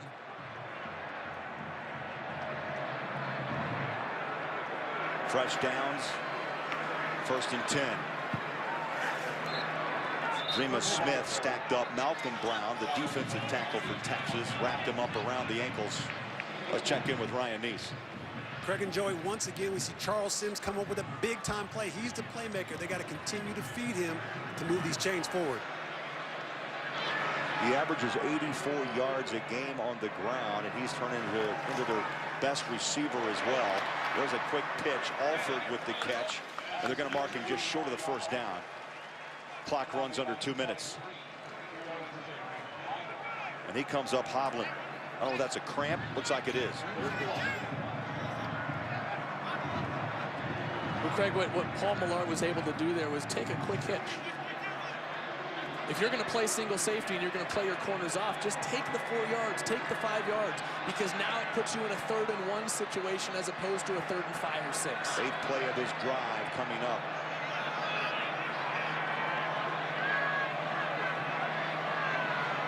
Play clock runs down to 4. Millard. Handoff, 1st down and more. Power run by Dreamus Smith. What a football name. Dreamus. Love it.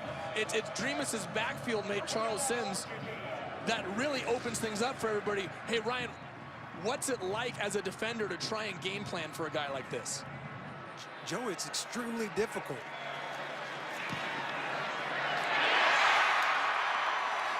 When you got a guy like that's so elusive, that can run the ball, that can make a couple jukes inside the hole, I'm telling you, that's extremely hard as a defensive player to get yourself ready to make the tackle.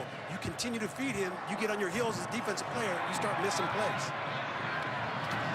Devontae Mathis just caught that ball at 19, and all of a sudden Millard has really opened things up here. They are concentrating on Sims, and a lot of players, offensive weapons, are getting involved in West Virginia's offensive game plan.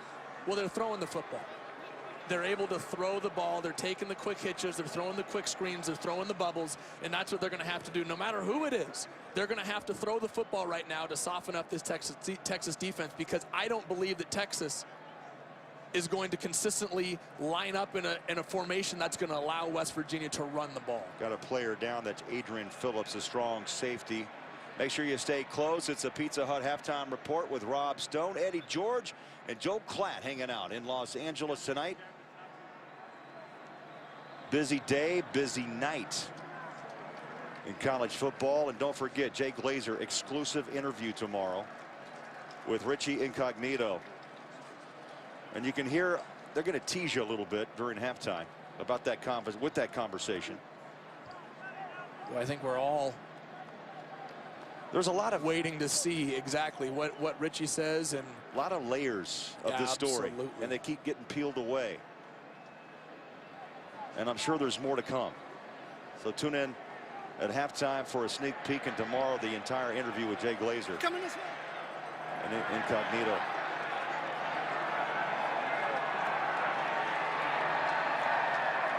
West Virginia up by 3. Joey trying to add to their lead. This will be 11 plays over 4 minutes off the clock. 2nd down. Wendell Smallwood is in the backfield with Millard. High snap. Nothing fancy about that play. It's just pushing the pile up to the 10-yard line. Pat Egger, Quentin Spain, that left side in the middle, throwing a nice block or two up front. And Craig, sometimes it's just an attitude saying, I don't care how many people you put up at the line of scrimmage, I'm going to push you out of the way for my running back. That's what West Virginia's offensive line did right there. 1st down and goal, ball comes out.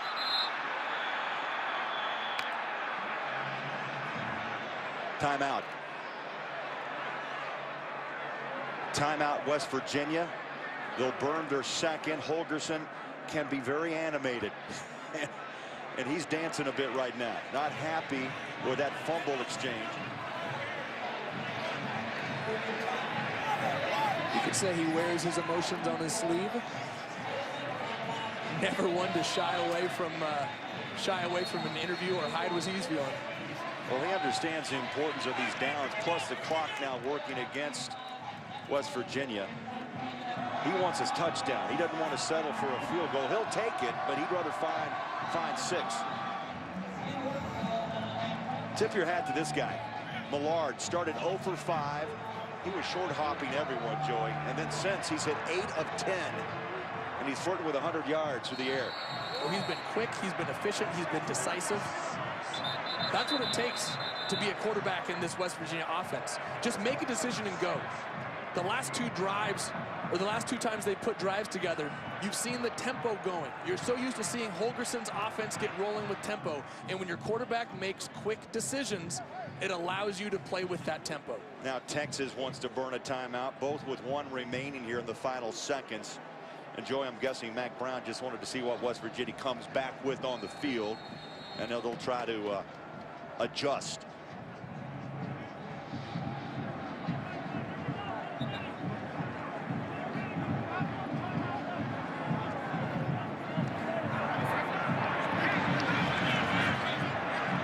Mack Brown was huddled up with his D coordinator, Greg Robinson. That's quite a story, by the way. Came on week 3 after Manny Diaz was fired after that debacle against Brigham Young. Hadn't coached for 2 years, and boy, he's turned this defense around. Here we go, 18 seconds left. 2nd down goal here in the half. Millard stands in the pocket, throws up top, and just overthrows Da'Keil Shorts. We have not heard much from Shorts in this first half. Well, yeah, all the balls have been going to Kevin White down the field because he's the bigger target. He's the stronger guy who can go up and make a catch. With these corners that are playing press coverage, when you get a single safety, he's the guy who the West Virginia quarterbacks have been trying to target. But right there, Da'Keil Shorts beat his man up the seam, and Paul Millard had a chance to get it to him for a touchdown. I think completion stopped the clock. 14 seconds left. 3rd down and goal. Millard from the shotgun. Going to play it safe, trying to set up for a field goal in the middle of the field, and they hand it off to Sims. He works his way to about the 13-yard line. So they're going to run the clock down, and there's the timeout called. You just saw it called by Holgerson with 2 ticks left and enough time to get his field goal unit on the field for 3. And I think if you're West Virginia, you're happy to get points. You'd love to have a touchdown, but you're happy to get points right now and go up by 6 going into this second half. Like, it's been a sloppy first half for everybody, but you got to figure when Texas comes out and defensively sacks you 5 times and forces 2 fumbles, to go into halftime with a 6-point lead has got to be a big win for West Virginia, because if you can clean up those things, if you can protect your quarterback, if you can allow him to continue to make quick decisions and get some tempo going, now you guys got something rolling here in the second half. So Lambert will set up for a 30-yard attempt. Texas with 6 sacks, Joey, in the first half. From 30 yards, count it. And that lead now jumps to 6. 19-13 West Virginia on top of Mack Brown and the Texas Longhorns. Let's go downstairs. Ryan Neese. Coach, you told us earlier in the week that your team needed to be physical. How impressed are you with the way they're playing in this first half? Defensively, I'm very impressed with how physical we are. Offensively, we're not establishing a line of scrimmage. We're having a very hard time running the ball. They are outnumbering us in the box. We got to make one-on plays on the outside in order to be successful offensively. Coach, can you give us an update on Clint and see if he's going to be able to come back in the second half? Yeah, I don't think so. He kind of went blank there for a little bit, so that's really all I know. You got to keep calling plays, so I'll find out in here. Any adjustments you need to make at halftime? Well, we got to somehow be able to run the ball, and again, they're outnumbering us, and they're more physical than we are up front. On the offensive side, we'll make some plays on the outside. We're getting more comfortable with those new guys. All right, Coach. Back up to you guys. West Virginia 14-2 under Dana Holgerson when they lead at the half, and they're up by a count of 6 at halftime. 19-13. We now go to Rob Stone, Eddie George, and Joel Klatt in LA with a Pizza Hut halftime report. Wonderful.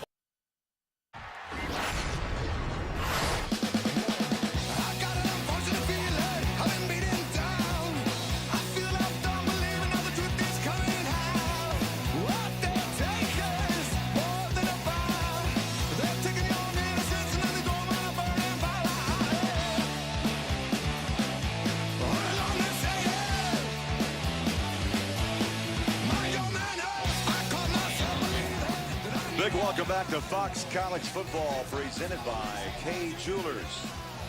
Back in Morgantown, good one going between the Mountaineers and the Longhorns of Texas. Craig Bolerjack along with Joey Harrington. I think it's going to be interesting to see how Texas continues to play defense with Trickett injured and out, and how they're going to defend Paul Millard and this West Virginia offense. Well, yeah, Coach Holgorsen essentially reiterated what we were talking about in the first half and how Texas is playing West Virginia. They're going to commit 7 guys to stopping the run. They're going to outnumber them in the run game. Look, 7 guys in the box for Texas against only 6 blockers for West Virginia.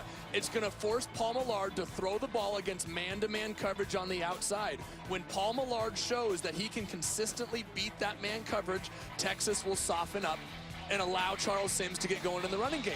Until then, Texas is going to continue to play that aggressive style of defense and put it on the shoulders of Millard.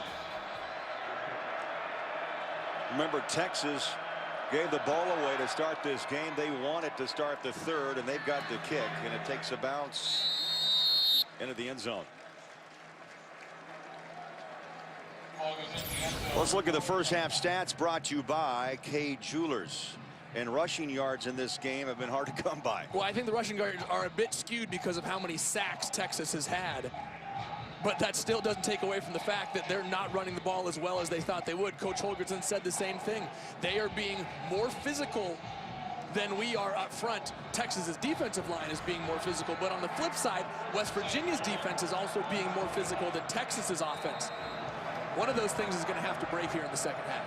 86 yards, an interception from McCoy on 9 of 20 in the first half. They've got the football. Texas starts the third quarter down by 6. On the road here in Morgantown, winners of 5 in a row are the Longhorns. McCoy starts from the shotgun. Hand off, Jonathan Gray. Flag comes out. First yellow on the ground tonight. It was a, should I say, a flagless first half? Number 81, offense. 10-yard penalty. Replay, first down. Greg Daniels, the tight end, call for the infraction. Let's get a thought. I know you had a chance, Ryan, to talk to Mack Brown. Craig, you're absolutely right. I had a chance to catch up with Coach Brown, and he said, we need to play consistently on offense. We just need to continue to play, continue to be patient. Defensively, I'm very happy with the way we're getting after the quarterback. And he said, hey, Ryan, quote, if we want to be a championship team, we have to win on the road when we're down. This is our opportunity. A strong Mack Brown statement. First flag of the night. It cost Texas 10 yards on the holding call. They'll replay the first down. Bussing up the middle, still on his feet. Jonathan Gray, big yards, bumped out, 41-yard line. 210-pounder with speed and power. If you don't tackle him, you can't go high. You got to take his legs out. 27 yards.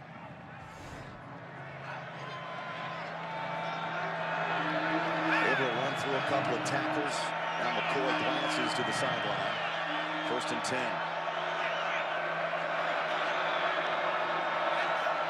Look at Case McCoy here, just directing traffic. He's getting Texas in the best play possible for this defensive look. They'll go with play action. Throws it to the flat. And it looks like, I don't know what happened. Yeah, Jonathan Gray, and his hat came off. And he knew right off something wasn't right.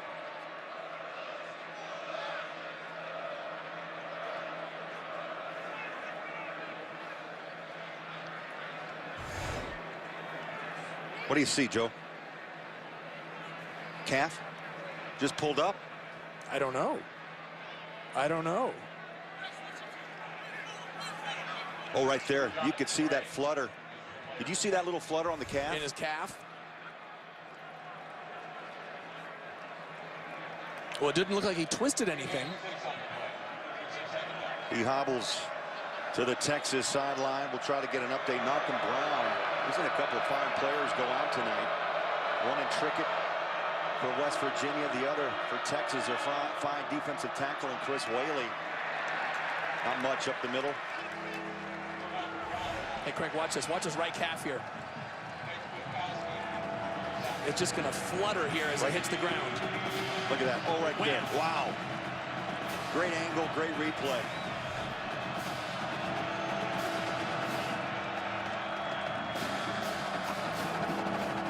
3rd down and 3 as you hear the bell toll again in Morgantown. Texas tonight, 1 of 9 converting on 3rd downs.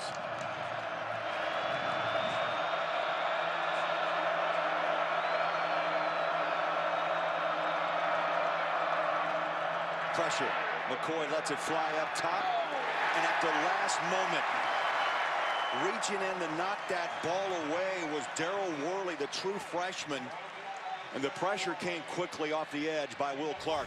Well, Case McCoy did a great job of recognizing the pressure and trying to make a play up the sideline. Mike Davis has man beat. Unfortunately, the ball is just a little bit short. Great recovery outside by the defensive back to knock that ball down. That is a true freshman. William Penn Charter High School in Philadelphia. He's one of those speed guys that West Virginia coaches talk so highly of. And the type of player they need, Joey, is that made the transition to Big 12 play. High kick. That one angles to the far side of the field and takes a wicked bounce out of bounds at the 4-yard line. So when we come back, West Virginia on the field, we'll see more of Charles Sims. Let's see if he can get the motor running tonight in Morgantown.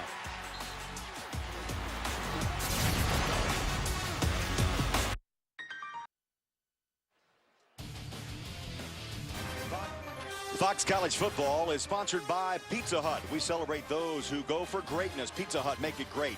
By Kay Jewelers, every kiss begins with K. And by USAA, to everyone who has served this Veterans Day, USAA salutes you.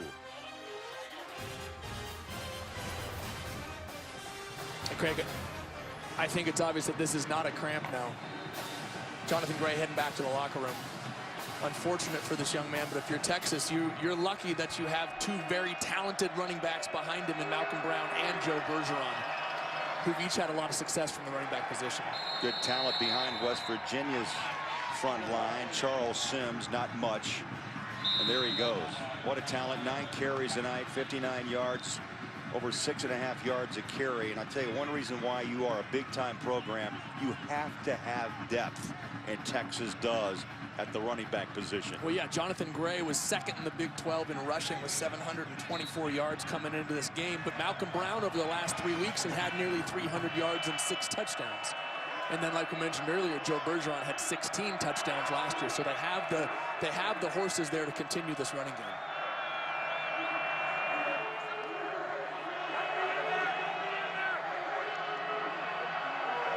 Play clock to 3. Play clock to 2, got the snap away. Millard in his own end zone, fires it up. Great catch, going up high, climbing the ladder is Mario Alford. Let's see where his forward progress takes him to the 15-yard line. That's a 1st and 10 for West Virginia. Well, and it's exactly what we talked about coming out of the break, as Paul Millard is going to have to throw the ball. Not necessarily big plays down the field, but just take those 6- and 7-yard chunks to move the chains and soften up the Texas defenders. Again, here's the look, Craig. We saw it at the end of the first half. Man coverage there and 7 guys in the box right there. High snap, Millard.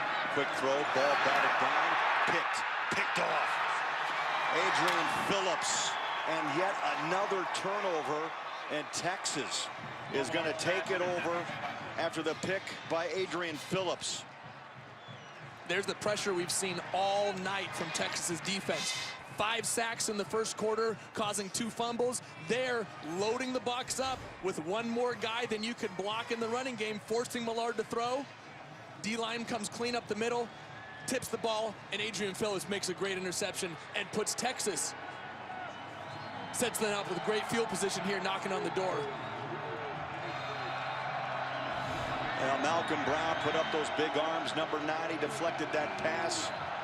And here we go, Texas with the football, 1st and goal at the West Virginia 7-yard line. McCoy stretches it out.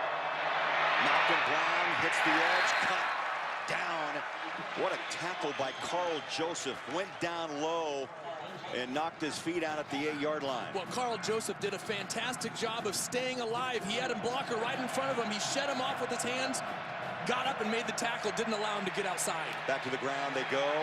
maybe a yard. Brown stacked up along the far side. 3rd down at the 6-yard line. Good pursuit by the linebackers led by Brandon Golson.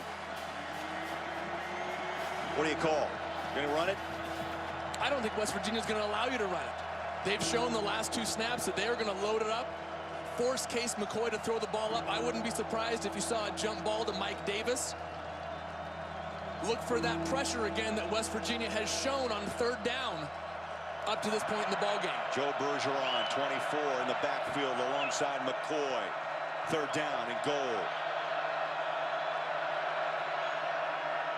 McCoy, quick throw up top, incomplete. Shipley, they threw into double coverage. It was Cook and Worley. And McCoy, 3 quick plays, and the field goal unit's on. Well, that was a great play call for this coverage here. They had press coverage on the wide receivers and ran a little switch route, which created a little bit of separation for Jackson Shipley. But it was just fantastic fantastic coverage by the West Virginia defense there, forcing a field goal instead of giving up a touchdown to Texas. Anthony Farah in to try a 24-yard field goal. Off the far hash. And from 24 yards, Texas trims West Virginia's lead to 3. Well, McCoy, it's that close, just off the hands.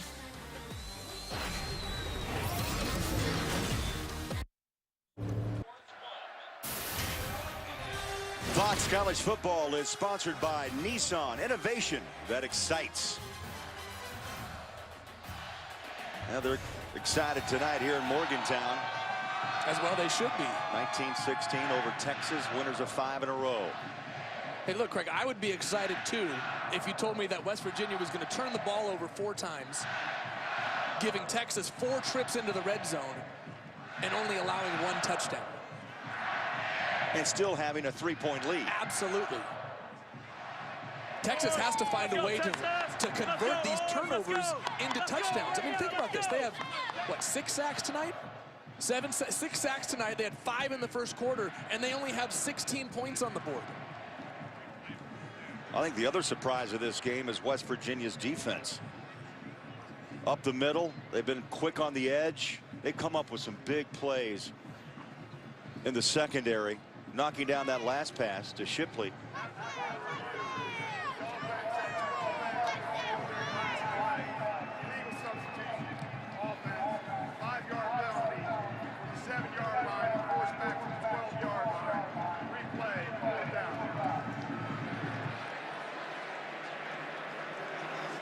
So going to replay 4th down as we went to break. They took that play upstairs. A legal substitution, Joey, 12 on the field.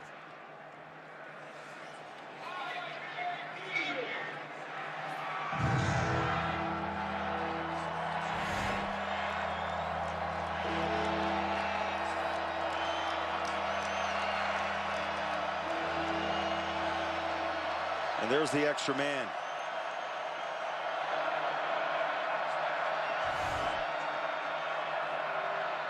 So now they're going to mark the ball.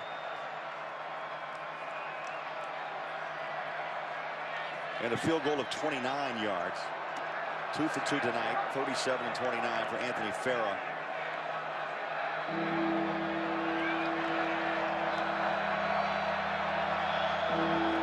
So for the moment, it's 19-13.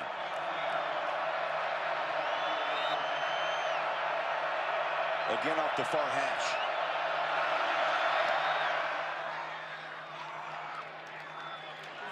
And it's good from 29.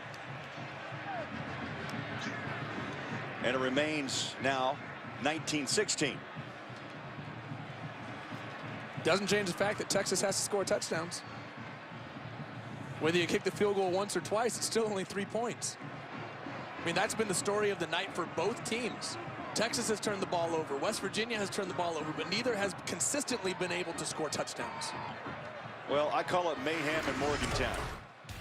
Miscues, sacks, fumbles, you name it, helmets off. We've seen it all. There's so much stuff, we can't even get it in. We had to speed it up and go fast forward. Like you said, turnovers, fumbles, helmets off. The one thing we haven't seen is many penalties. No. Very clean ball game by both sides. Very aggressive, but very clean. A clean first half, and one flag here in the third as Texas will boot it underneath of the 6-yard line. Smallwood. Flag comes out. Just as I mentioned, Did we say a clean ball lack game? of penalties. There's one back inside the 20-yard line. During the return, illegal block in the back. Number 43 of the receiving team. Half the distance of the goal from the spot of the foul. First down. It's time for a Lowe's Never Stop Improving game break. Let's check in with Patrick O'Neill. Thank you very much. Let's go back to you guys, Craig and Joey. Patrick, thanks. We know about fumbles tonight. As we just mentioned, Craig Bolerjack, Joey Harrington, Ryan Neese with you in Morgantown. A penalty pushes West Virginia back inside their own 10-yard line. 1st and 10.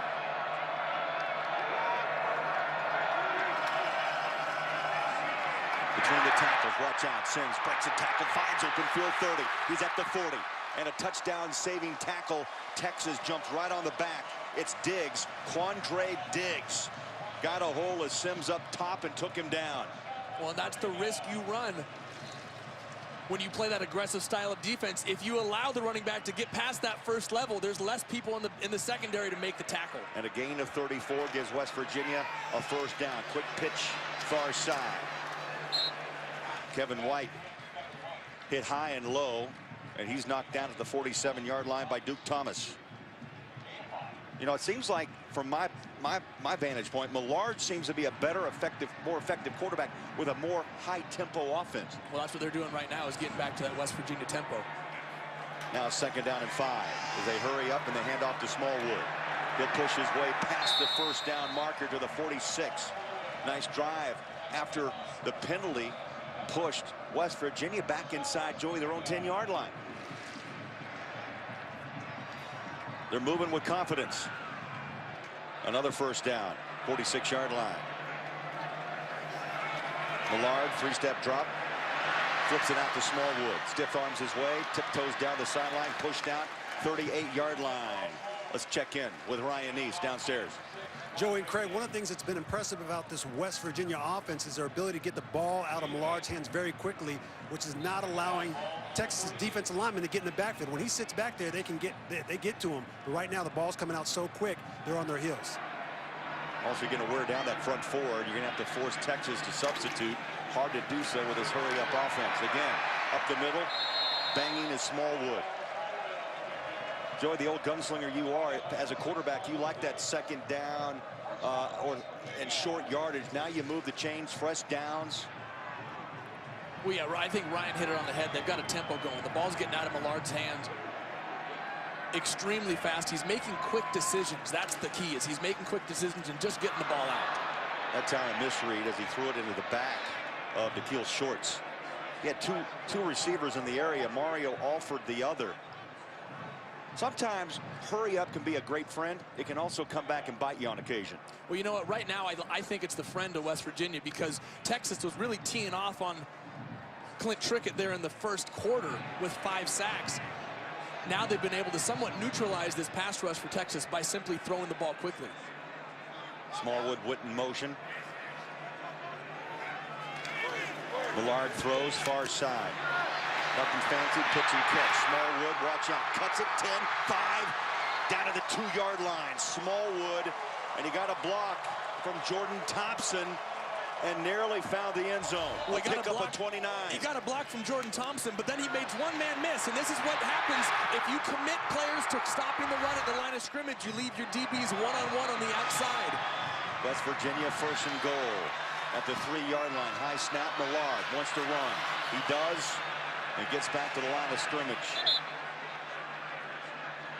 Shiro Davis with the tackle.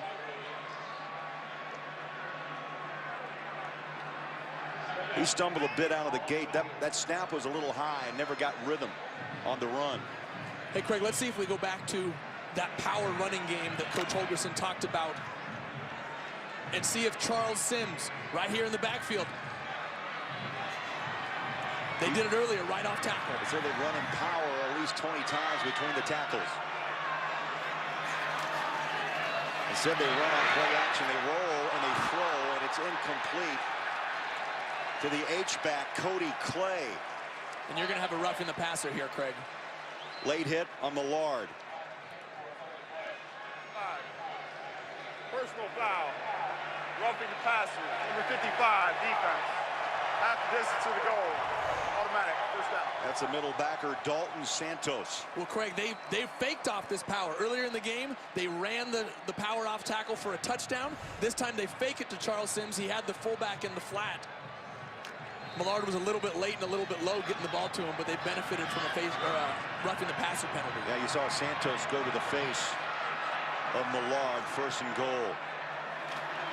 Here's the power inside, pushing in, touchdown Sims.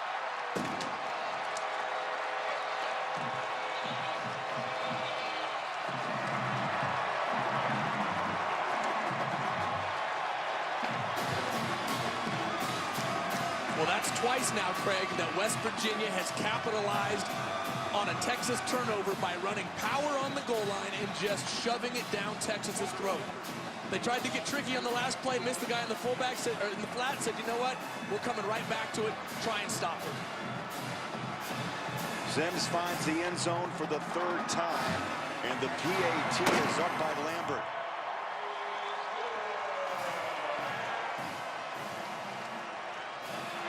(26-16) here in Morgantown. Sims, he set it up with the big run and then takes it the final 3 yards. West Virginia 26, Texas 16 on Fox. Oh yes, the Maniacs, they've had a big night tonight in Morgantown as West Virginia owns a 26-16 lead on Texas. Good kick. 2 yards deep. Johnson takes a pop back at the 22. Well, there's nothing like college football.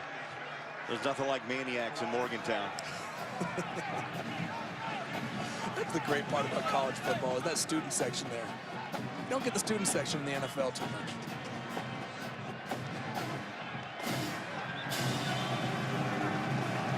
So now Case McCoy goes back to work, down by 10, and they'll start this drive at the 25-yard line.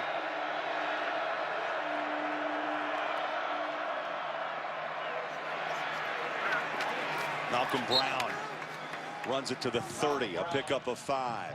He'll get carries now after Gray went to the locker room with the calf. We'll also see Joe Bergeron, I'm sure, number 24. A pickup officially of 6 yards, and the clock runs up on 7 minutes.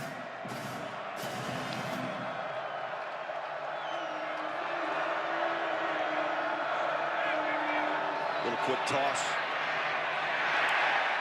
Good read by West Virginia. DeJay Johnson tackled by Kwiatkowski. No quit in number 35, that's for sure. Now, Texas is going to have to pump. But Joey, as you mentioned a couple of times, third down, pardon me, you got to stay on focus. You got to stay on game plan still, right? You're down 10? Absolutely you do. And if you're Texas, expect pressure, expect man coverage like you've seen on just about every third down this game. 2 wide receivers, top of your screen. Third down for McCoy on a quick flip, and he converts. And first down to Kendall Sanders with the reception. Great recognition by Case McCoy, seeing the linebackers bring pressure, knows he has his wide receiver running a slant, and just throws to the vacated area. Well, McCoy is going to have to direct the calm nature of Texas. Malcolm Brown alongside in the backfield. Right at 6 minutes left, third quarter. Delay up the middle. West Virginia again reads it well. They stay at home at the 40-yard line. Kwiatkowski makes the initial hit. Let's check in with Ryan. Craig and Joe, I just wanted to give you guys a quick update on Jonathan Gray. They took him back in the locker room like we saw. It's a lower leg injury. He's out for the rest of the game. His mom also went back to the locker room to check on her son to make sure he was okay. All right, thank you, Ryan. We'll see Joe Bergeron, number 24. He's waiting, 2nd down 9. They slip it. And again, I'm impressed with the stay-at-home, play-the-lanes attitude, Joey, of West Virginia. They've done it all night. Darwin Cook, Carl Joseph, Nick Kwiatkowski, these guys have been making plays for West Virginia's defense all night. And again, Craig, another 3rd down here. Let's see if West Virginia goes back to that 3rd down pressure that they've been so successful with today. Just 2 of 12 tonight. 3rd down conversions.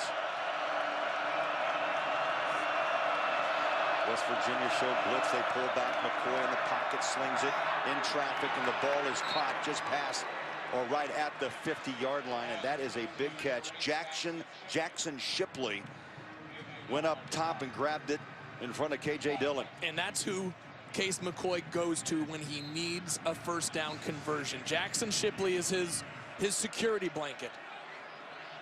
He always knows where he's going to be. He has a great feel for running man or zone routes. 41 receptions now for Shipley, his 2nd tonight.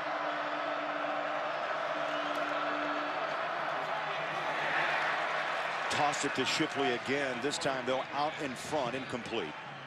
That stops the clock with 4:22 left here in the 3rd. Well, Craig, I was saying Jackson Shipley knows how to get himself open versus man routes and zone routes. There he feels the man coverage, keeps the defender on his back, and gives Case McCoy a lane to throw the football. Gives him a spot. 8th play of this drive as Texas takes a glance at the sideline.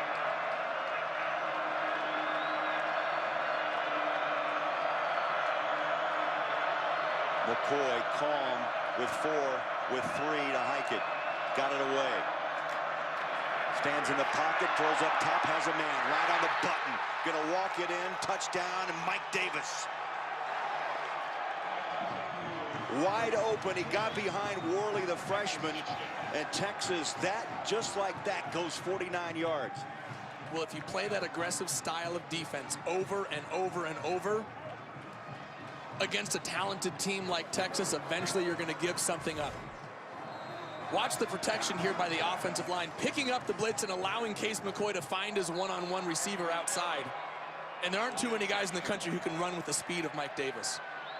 6th touchdown reception of the season for Davis. 49 yards. Farrell with the PAT. It's good. What a game in Morgantown. Texas rallies back. They're down 3. 49-yard touchdown catch. McCoy to Davis on Fox.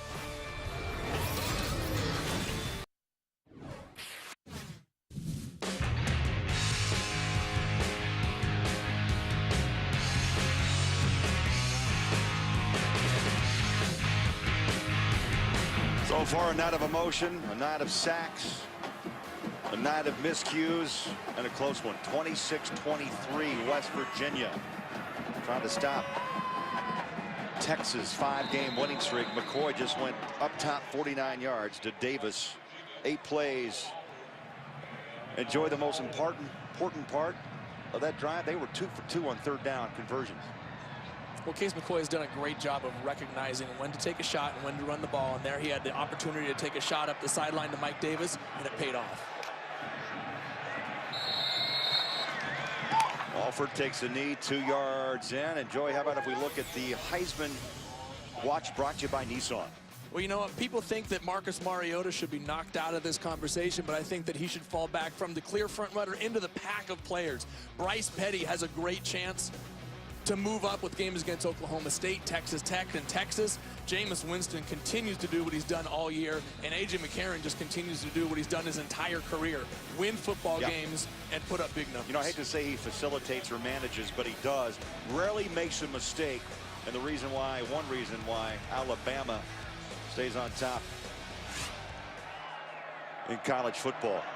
Yeah, you got to take a strong look at Petty and what Baylor's accomplished thus far. West Virginia 26, Texas 23 here in Morgantown. Over the top, tough throw, dangerous. As Millard jumped and threw, and Sims nearly brought it down, incomplete. And Craig, they were so close to a huge play, West Virginia, on that time. Again, Texas committed everybody to the line of scrimmage, no safeties in the middle field, and Charles Sims slipped right through the line of scrimmage, and had he come down with that catch, there was literally nobody to tackle him.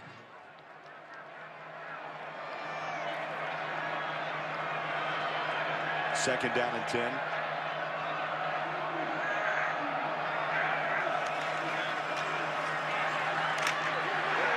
Texas eyes number 3, and they chase him down. Motion spills. Desmond Jackson, number 99, in on the tackle.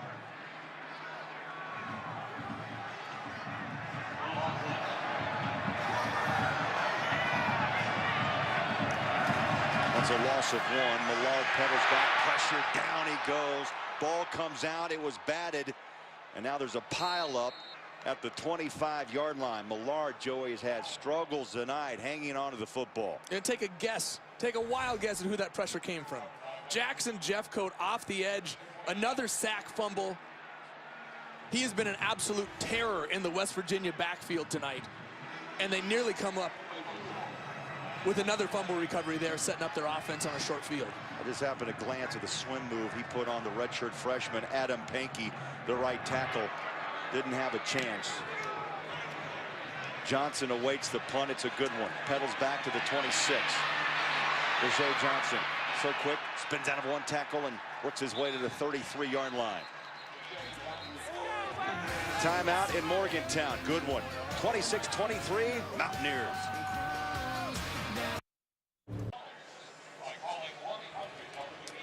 I guess that's left over from Halloween. Or it's just a Saturday night. You remember being in college, Craig? Come on now, wasn't that long ago? Yeah, you got to have some fun. Who didn't wear a banana suit on a Saturday night in college? Hookham's here.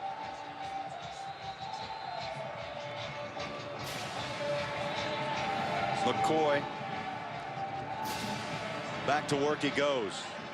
His brother Colt, of course, 2-time Big 12 Offensive Player of the Year.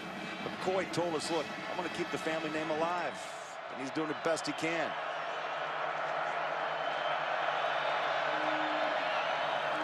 Senior go back to work as he stands in the pocket, throws deep. That ball hangs, and it's incomplete. Texas coaches wanted a flag, they get one. Mike Davis battling Ishmael Banks. Banks grabbed his arm, and they're going to throw a flag on pass interference. When you see that called so often when a ball is underthrown or you throw that back shoulder. 34 defense, 15-yard penalty, first down. The corner gets so wrapped up in trying to cover the receiver that when he stops his route and comes back to the ball, there's that contact. Look, Mike Davis stops, Ishmael Banks goes rolling by. There's the arm grab. And just reaches out and grabs him. It's a good call. But going back to what you said a moment ago about Colt and Case, I love Case's attitude. I love what he told us about the fire, about his drive to be the best, about knowing that he's always got to live up to something, and therefore he's got to prepare and play even harder. You got to love that attitude, and that's the attitude that you can follow if you're a teammate of Case McCoy. Great point. Bergeron wrapped up. They'll lose a couple of yards back to the 45-yard line. Bergeron, a terrific talent out of Mesquite, Texas. He's been trying to fight his way back into playing time, Joey. Early fumble issues. First couple, 3 weeks of the season. Well, yeah, he and Malcolm Brown split the ball-carrying duties 2 years ago. And last year, Joe Bergeron was the short yardage back at 6'2", 230 pounds. I mean, the guy can just power through, had 16 touchdowns. But it's been a crowded backfield this year. McCoy in the pocket, flushed. Throws to the safety valve, stumbling, rumbling, and the ball is caught by Daniels, a tight end. How about that grab? Only his second reception of the season. The junior out of Houston.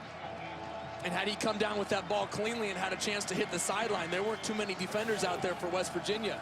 One of the things that Case McCoy does very well, he's not an extremely fast guy, but he's elusive. He has that feel in the pocket, and he can break, contain, and keep a play alive just like he did there.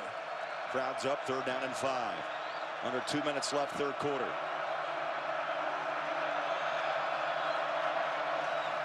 McCoy throws, sideline, up top. How did Mike Davis hang on to that football. Took a lick from Travis Bell. And what a perfectly thrown pass by Case McCoy, and what a fantastic catch by Mike Davis. In traffic, you had a split second to make that play. Great job by the Texas wide receiver and quarterback. 29-yard pickup, first down. Texas. Bergeron throws his 230-pound body straight ahead at the 13-yard line. Here's the situation that Texas has been in 4 times tonight. And 3 times they've come up with field goals. Inside the red zone, Texas has to score touchdowns. It sounds like a simple thing, but West Virginia's defense has gotten really stingy inside the 20-yard line. They must score touchdowns if they're going to try and get back into this game. Second down and 5. Quick hitter. Bergeron stumbles, keeps his feet. First down, just past the 8-yard line. And that's what Joe Bergeron brings. 6'2", 230 pounds, but has the ability to stop and cut back and make people miss. Oh, yes. Not once, but twice on that particular carry. He's good for over 5.5 yards a touch. It's high praise, I know, but he reminds me of a younger Eddie George.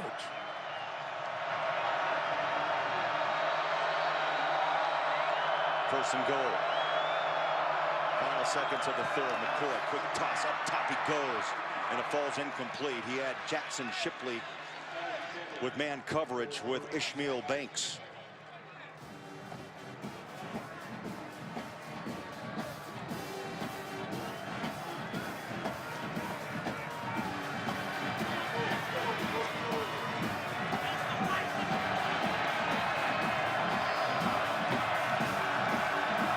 Seventh play of this drive.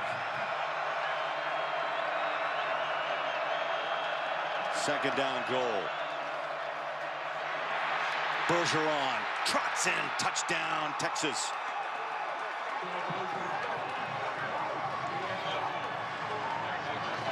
Third rushing touchdown for Bergeron, and Texas on top, 29-26, with the point after to follow.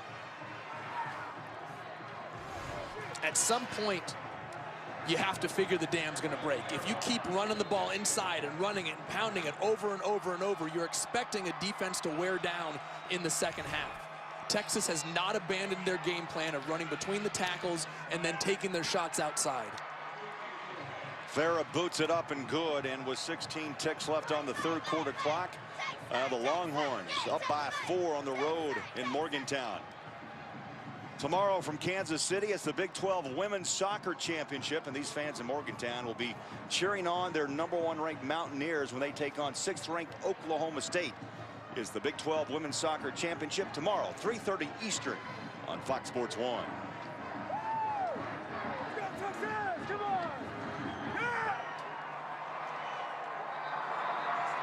Bergeron has waited for the second opportunity, and tonight taking advantage. Good power back, good speed. And Joey, we talked about depth of Texas. It's 3 deep. It is. At the running back position. It absolutely is. And Joe Bergeron was actually a fullback in high school.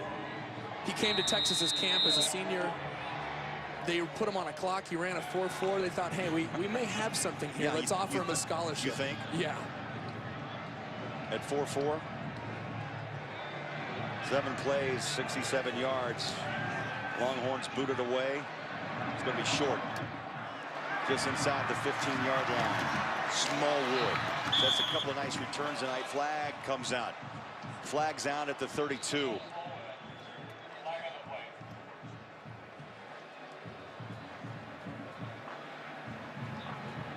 And we'll get the call from Alan Eck.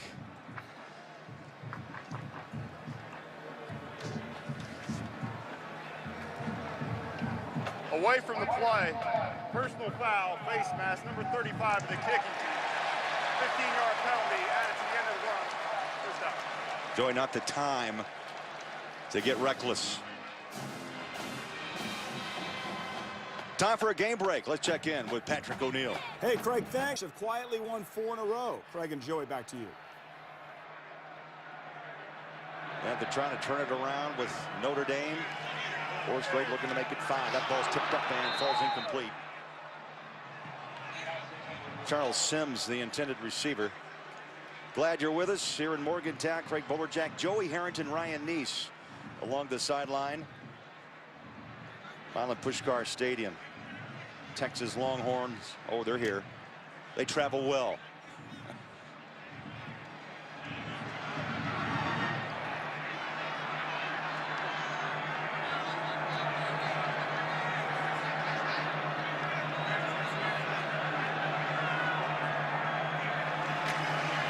Millard, quick throw on the hands of Sims. Breaks a tackle, dances down the sideline, and 3 seconds left in this quarter.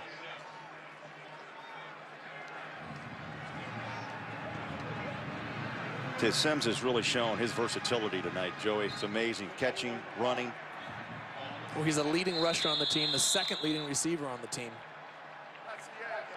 Yards after the initial hit.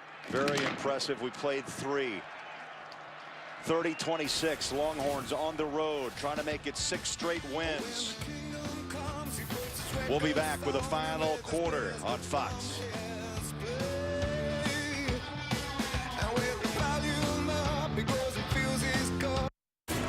On Fox. Yes, it's a nighttime game in Morgantown. Entertaining to say the least, hard-hitting. Miscues. Been a night of mayhem. Hard hits, hard knocks from the opening kick, and the Longhorns have the lead with 15 minutes left to play. It's 30-26 Texas. What a great atmosphere here in Morgantown. My first trip here, I got to say, I'm impressed. I'm impressed with this crowd. I'm impressed with this team. That's the Longhorns' first trip in. Trying to pull off a road win, make it 6 in a row. Millard goes up top, ball hangs. The battle for the, oh my! What a push and shove match it was. Both had the opportunity to go up for the football, and Kevin White won that battle back inside the 20-yard line. Watch Kevin White simply put Carrington, bind him on his back, just like he's boxing out a basketball player for the rebound. That's the 4th time they've tried to hit that play to Kevin White. Eventually it's going to break. He's a big, strong, physical wideout, 6'3", just getting a rebound, going up and making a play. A gain of 31. This back and forth battle continues.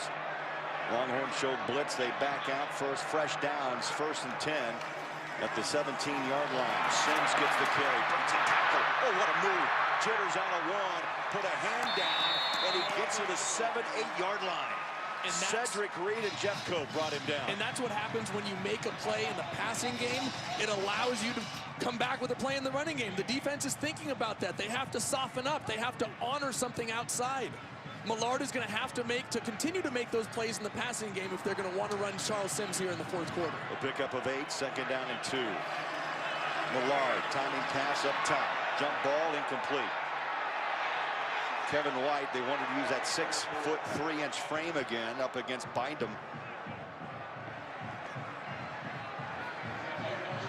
That brings up 3rd down and 2.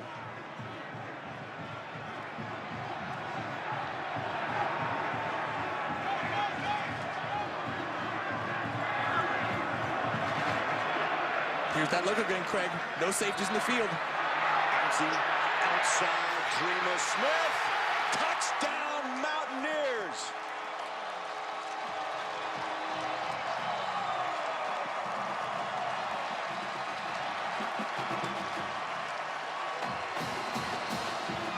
So Texas put the whole front 11. I mean, they loaded the front. And the key was that Smith able to hit the edge. Exactly. When you commit everybody to stopping the run up the middle, you must contain the running back. Right here, Dalton Santos needs to keep contained, knowing that he has all his help on the inside. Instead, Dreamer Smith gets around the corner and walks into the end zone for a touchdown.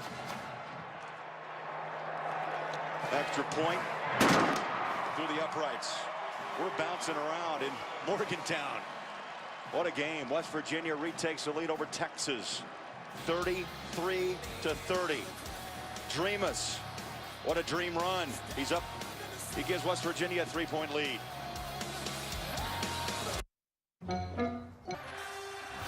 Fox College Football is sponsored by Kay Jewelers. Every kiss begins with K. By KSC, the official sponsor of Couchgating. KSC plus football equals Couchgating. And by Lowe's. Lowe's, never stop improving.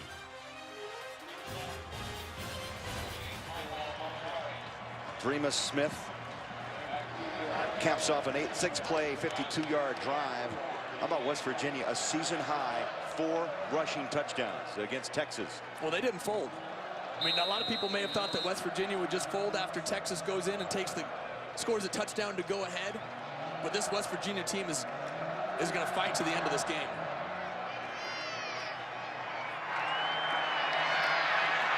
Johnson at the 2-yard line. Watch out, 30. 35, stops and bumped out at the 34. Hey, Craig, watch 2 great blocks inside by Nick Kindler and Cody Clay, sealing off the inside, and then it's Charles Sims right here on the block on Santos. Dreamus Smith has a huge lane to go up the inside, but instead chooses to go out around. Makes it a little more difficult just to impress the people at home, right? Luckily, he's got some good speed. Exactly. You're right. Could have cut it back and made it easy on himself, but he goes on the edge and trots in for the touchdown, the go-ahead touchdown. 33-30, West Virginia. Texas at their own 34-yard line. McCoy goes back to work, slings it along the far side on the hands of Johnson. And he's driven out of bounds at the 37 by Carl Joseph, the hard-hitting free safety. He was a freshman All-American. A year ago, 104 tackles with 2 picks. Well, Carl Joseph and Darwin Cook really play off of each other. Darwin Cook is the veteran, Joseph the youngster, really almost challenging each other to get better every week. Competition's good. 2nd down, 7, straight ahead running.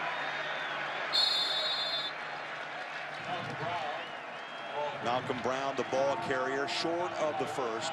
That brings up 3rd down and 2 yards.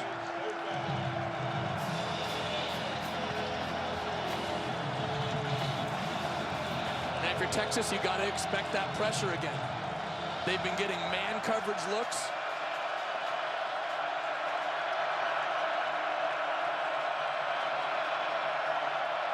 Third down and 2 for Case McCoy. Here comes West Virginia up the middle. They slide it middle of the field. Shipley, big catch, moved the chains right at the 50-yard line.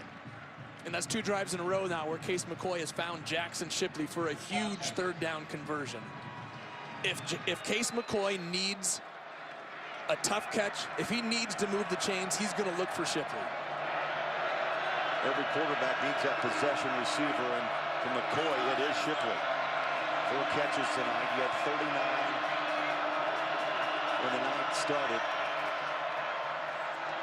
Here comes Malcolm Brown. Skips out of a tackle, but then hit high and low at the 48-yard line. Kwiatkowski was there with Banks.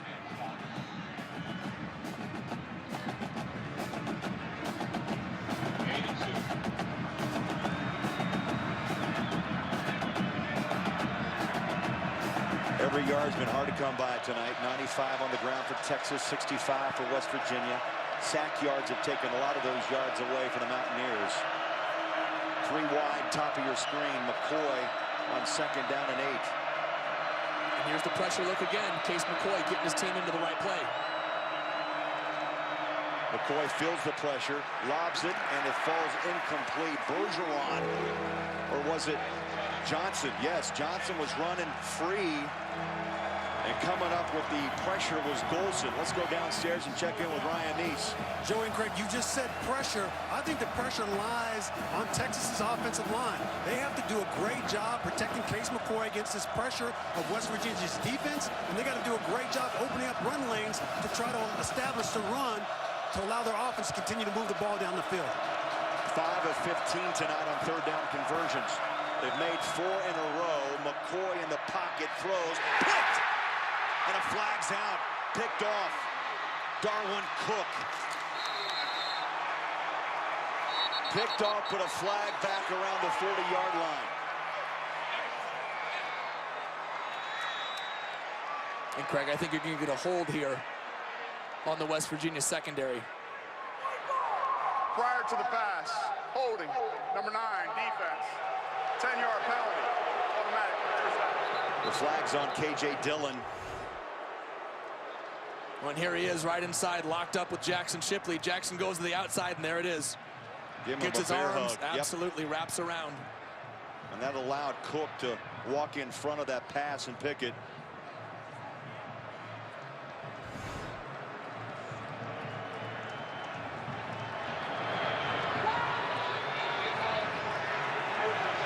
I'd say the pressure of this game, you can see it on the face of head coach Dana Holgorsen.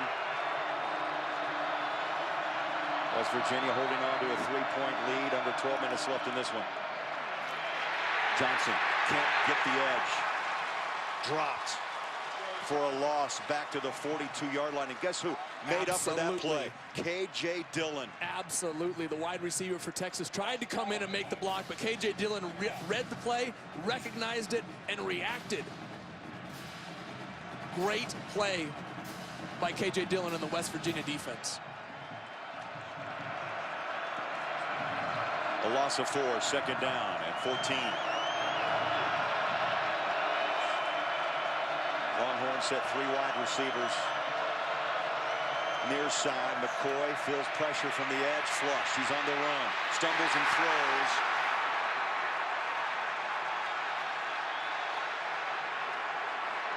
Dontrell Hyman, I mean, coming strong. So it's third down, and for the second time tonight, referee Alan Eck explains to the crowd outside the tackle box.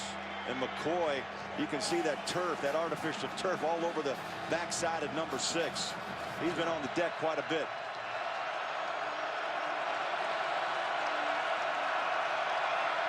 Key third down here for Texas. They need to get themselves at the very least into field goal position right now. McCoy in the pocket, throws, zips a pass middle of the field, and it's caught. Shipley covers up, protects the ball, and rumbles inside the 10-yard line. Third down, where's the ball going, Craig? Jackson Shipley. Got a man down, that's Dillon.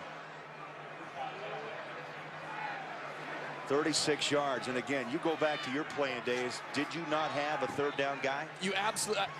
The perfect example for me is when I had Wes Welker with the Miami Dolphins. I knew that he could read a defense better than any receiver out there. And so he knew when to run versus man, he knew when to sit versus zone, and that made you feel comfortable as a quarterback that he would always find himself an opening. Well, he's got 5 receptions tonight for 63 yards. He's caught at least 5 passes in 11 of his last 13. And Dillon now slow to get up.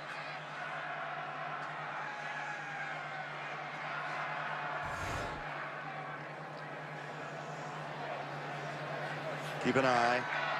Just slips and stumbles.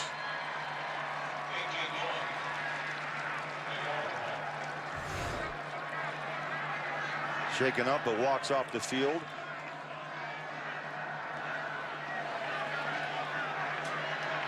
Getting back to Shipley for a moment, Joey. 44 receptions this year. 28 have gone for first down. He's a first down machine. I mean, he is... It sounds cliche to say he always looks for him on third down, but that's the case. I mean, when you know that you need a completion, you're going to go to the guy that you feel most comfortable with. I think a really telling stat, though, is that 43 receptions, but he has no touchdowns this year. He's the guy in the middle of the field. Mike Davis, he's the guy who goes for a big play for a touchdown. McCoy under center. Hand off straight ahead. A yard, Malcolm Brown to the 5. Clock hits the 10-minute mark. And now's where, if you are Texas's offensive line, Mason Walters, Dominic Espinosa, Trey Hopkins, use your experience, and it's time to overpower the West Virginia defensive line. You're going to have to push somebody around inside the 5-yard line here if you want to get into the end zone. Those are 2 seniors and a sophomore. 10th play of this drive. McCoy again settles underneath the center. There's movement up front.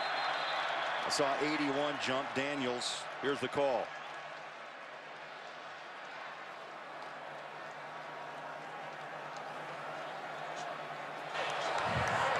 Ball start.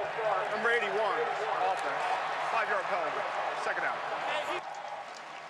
March it back 5. Craig, I'm not sure I agree with this call. Watch the defensive line for West Virginia. Right there. The new rule in college football a couple years ago is that the defense can influence. If they influence the offensive lineman to jump, the penalty's on the defense. How about Mack Brown's emotion, his reaction? Second down goal. Play clock under 5. McCoy's got to hurry. He'll step and throw. He wanted Shipley, and Ishmael Banks has done a terrific job covering those passes to the end zone, those corner passes. Well, Ishmael Banks has done a great job of breaking up passes at the last minute. Had a great breakup on the opposite end zone against Mike Davis, there against Jackson Shipley. For somebody whose true position is safety, he's done a wonderful job at corner tonight for West Virginia. All right, listen in. Third down and goal.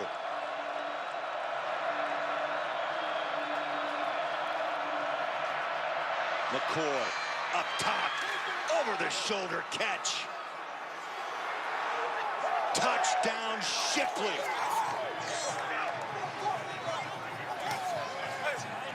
Could not have put the ball on a better spot.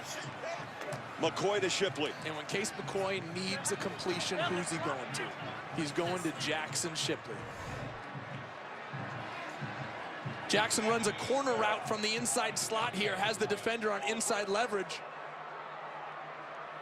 And what a perfectly thrown ball by Case McCoy there. Officials made sure he came up with a possession as he hit the turf hard, and he beat a good cover man in the safety, Carl Joseph. Wow.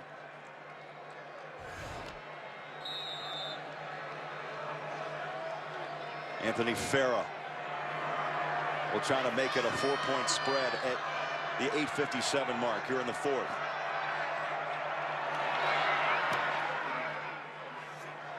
Kick is good. Kick is good. And Texas. Back and forth we go in Morgantown. 37-33 Texas. Over the shoulder, reaching out Shipley. And McCoy loves it on Fox.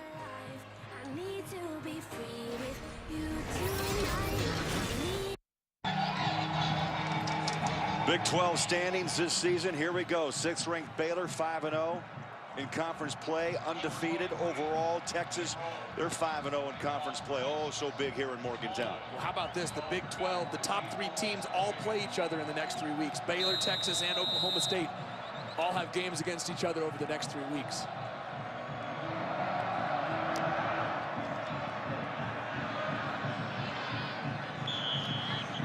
On a touchback, 5 yards deep. Let's check in and get a word from Ryan Neese. Ryan. Joey, Craig, Paul Millard was on the sidelines telling all of his teammates, this is what we play for. We got to go out and execute. This is exactly why we love playing college football. It was great to see that emotion out of your quarterback.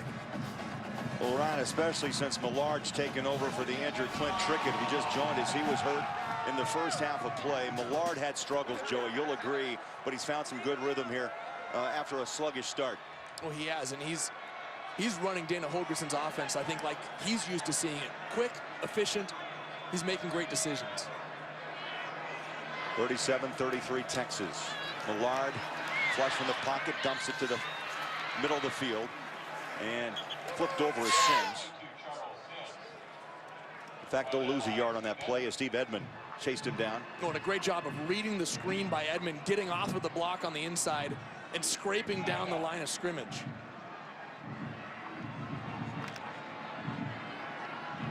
West Virginia 4-5, 2-4 in Big 12 play, coming off that overtime win against TCU on the road in Fort Worth last week.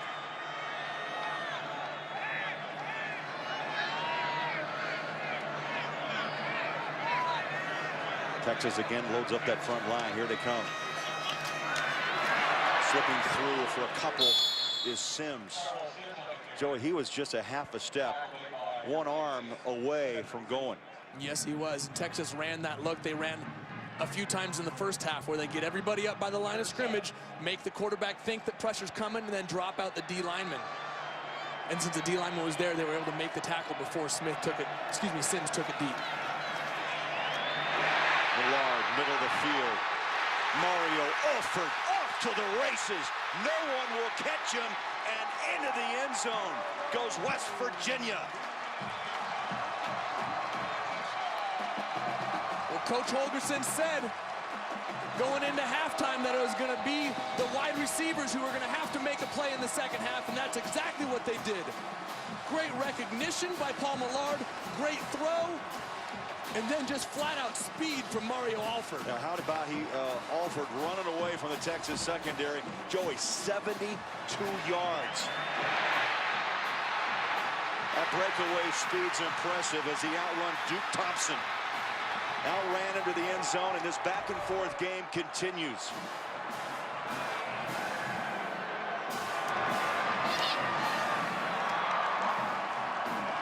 PAT makes it a 40-37 ball game, 7:39 left. I would stay close. I'm not going anywhere. I would stay close. Millard doing his thing. 72 yards.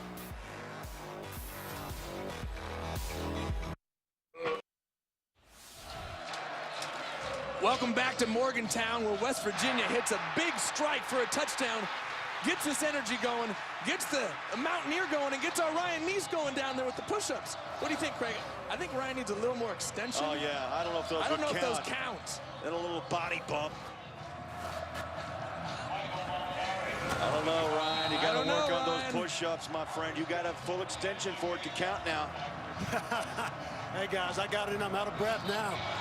You got the 40 in. It's 40-37, West Virginia. 1 yard deep, Marcus Johnson. Breaks a tackle, swings his way out to the 28-yard line. Time now to look at our stat comparison, brought to you by KFC. Joey, the official sponsor of Couch Gating. KFC plus football equals Couch Gating. Well, how about the stat right in the middle? 7 sacks by Texas tonight. Yet West Virginia is leading by 3 right now. Of course, Texas with the 4 takeaways, getting 16 points on the board from those 4 takeaways, but yet West Virginia up by 3. 7:33 left. Longhorns 5 straight wins. Trying to keep rolling in the Big 12.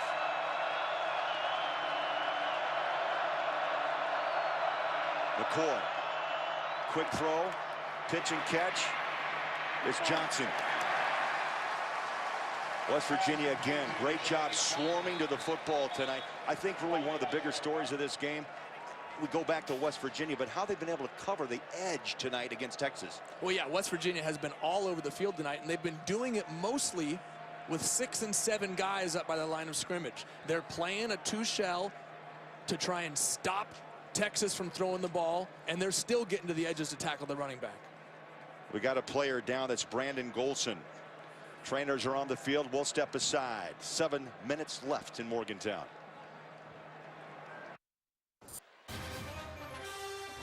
Fox College Football is sponsored by Hyundai. New thinking, new possibilities. As we went to break, trainers were on the field to look at Brandon Golson. And the junior who transferred is up out of Georgia Military College. He's a good player, 4 sacks, 34 tackles before the night started. A couple players shaken tonight, hard hitting.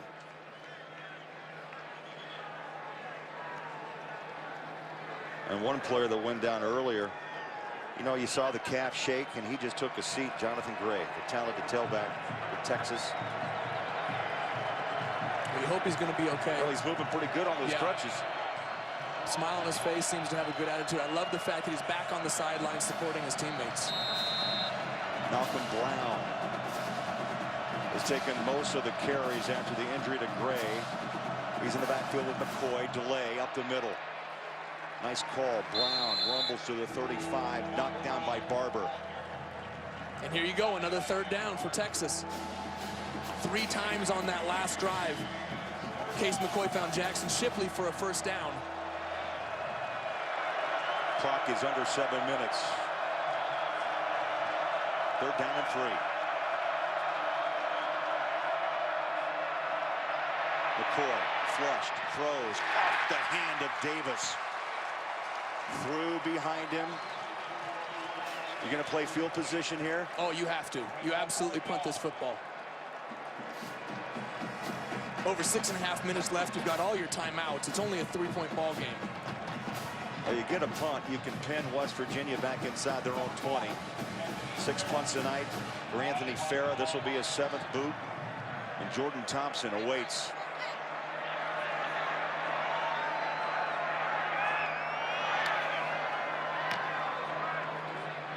Beautiful kick. Hangs it high. Fair catch at the 15-yard line. That's where West Virginia will take over. 6:34 left. Stay close. Down the stretch on Fox. West Virginia with a 3-point lead on Texas. 6:34 left. You know, you look at the last 5 games during this 5-game winning streak. Total yards per game, 341. 18 points on the average tonight. Greg Robinson's D's given up 40. Well, and you wouldn't expect it the way the game started, with Texas having 6 sacks and 2 forced fumbles in that first half. But in the second half, West Virginia has been able to move the ball and punch it in the end zone. West Virginia would like to run some clock. Charles Sims the carry just past the 20-yard line. They've got the 3-point lead. You look at the timeout situation. Texas with 3, West Virginia with 3, as the clock rolls up on 6 minutes left. And you can keep track of those timeouts yourself on top of the Fox box. You see those 3 yellow dots? That's timeouts.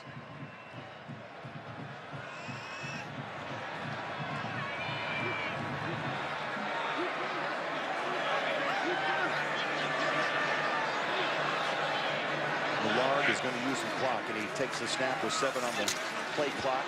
Texas all over the top of Sims, led by Adrian Phillips, the strong safety.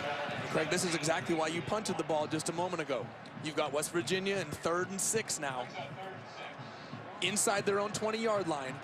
And if you can get the stop right here, you force West Virginia to punt, and now you have the ball in good field position with all your timeouts and under 5 minutes to go in the game. And Joey, you could have it right about midfield. Absolutely. Big play for Texas defensively, 3rd down and 6. Big play on the offensive end for West Virginia. Millard takes the snap, handoff to his money man. What a move, first down. Charles Sims, that last little stutter move gave him the extra edge, and Desmond Jackson knocked him ahead for the first down. Well, Charles Sims now has carried the ball 20 times tonight. He's caught the ball 6 times out of the backfield. Coach Holgorsen said we're going to rely on Charles Sims, and that's exactly what they've done tonight, getting him the ball out of the backfield, lining him up at receiver, simply putting the ball in the hands of the most explosive player. That's a big play. West Virginia gets breathing room at the 26-yard line. They hand off again to Sims. Big hole, slides down near the first down. They'll give him 9 yards as Diggs made the tackle. And that's the second time that they've run that play. What they're doing is they're motioning the wide receiver away from the play, and Texas's safeties are inverting. So the safety who is playing deep now comes up to cover the motioning wide receiver, and the safety who is on the other side goes deep, which vacates a potential tackler to where they're running the football. 92 yards on the ground for Sims. Last week, 154 yards in the overtime victory against TCU, a season high.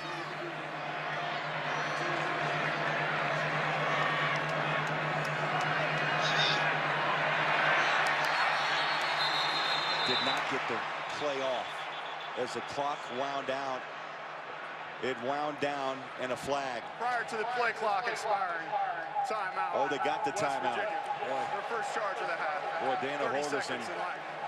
Johnny on the spot, able to stop play. It was down to the double zeros. Mac Brown with his hands on his hips.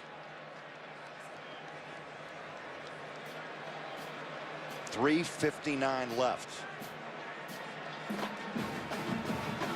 But West Virginia has to burn a timeout. They've got 2 remaining. Texas with all 3.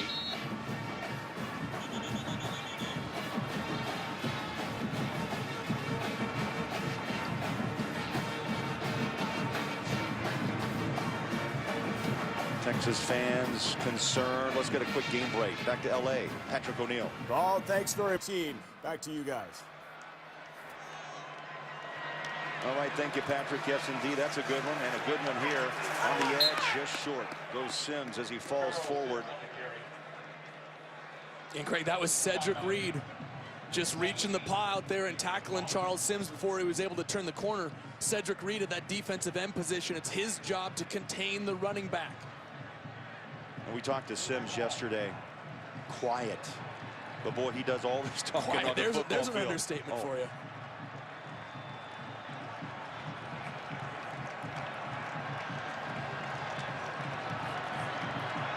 Now the pressure beginning to mount. Big third down. A yard away from moving the chains. Tripped up in the backfield. Big play. Right on the shoe tops was Bindum. Number 23. And that is a huge stop for the Texas defense.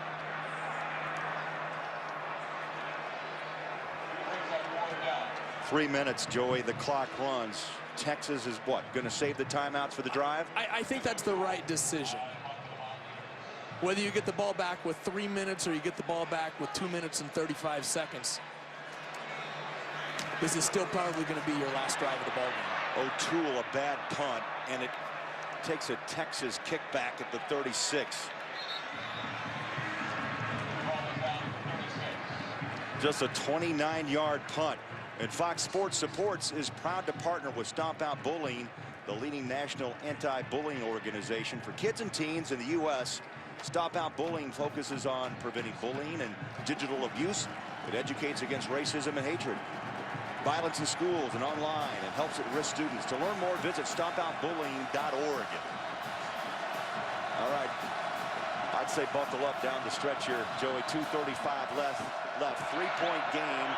West Virginia on top. Texas trying to work themselves into at least field goal range with 2.5 and the clock runs. Jared Barber knocked down Brown. Mac Brown's going to hurry up the offense. A gain of 2, 2nd down and 8.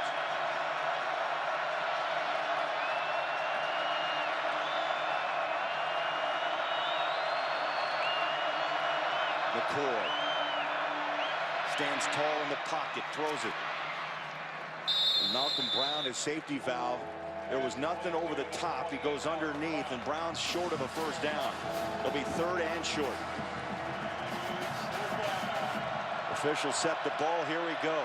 Handoff, right side, 1st down. And the whistles at the 142 mark. That's a 1st down for Texas.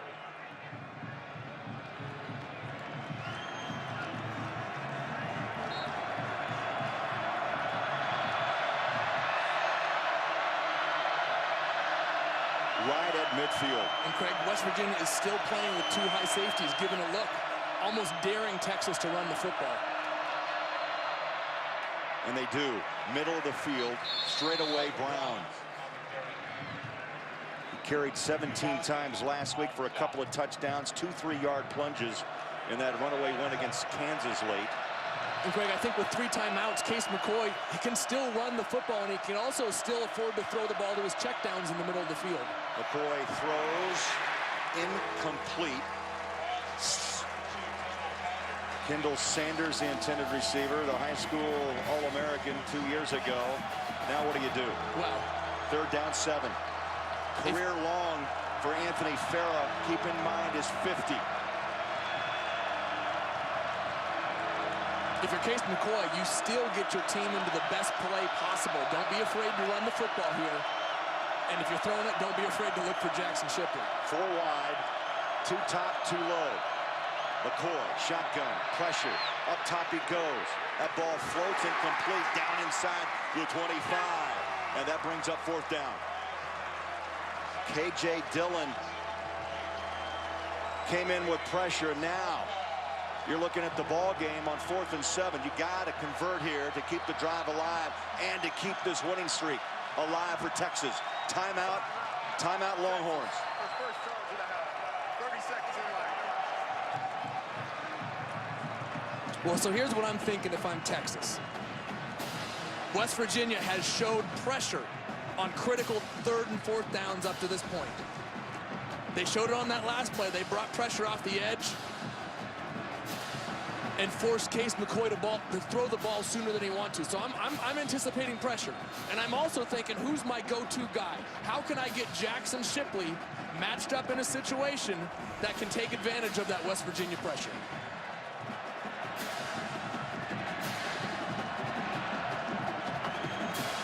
This season, Texas, 4 of 14 on 4th down conversions.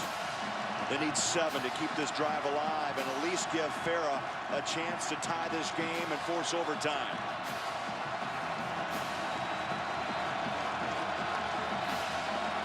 No one is setting in Morgantown. 4th and 7. Jackson Shipley right at the top of the screen there in the slot.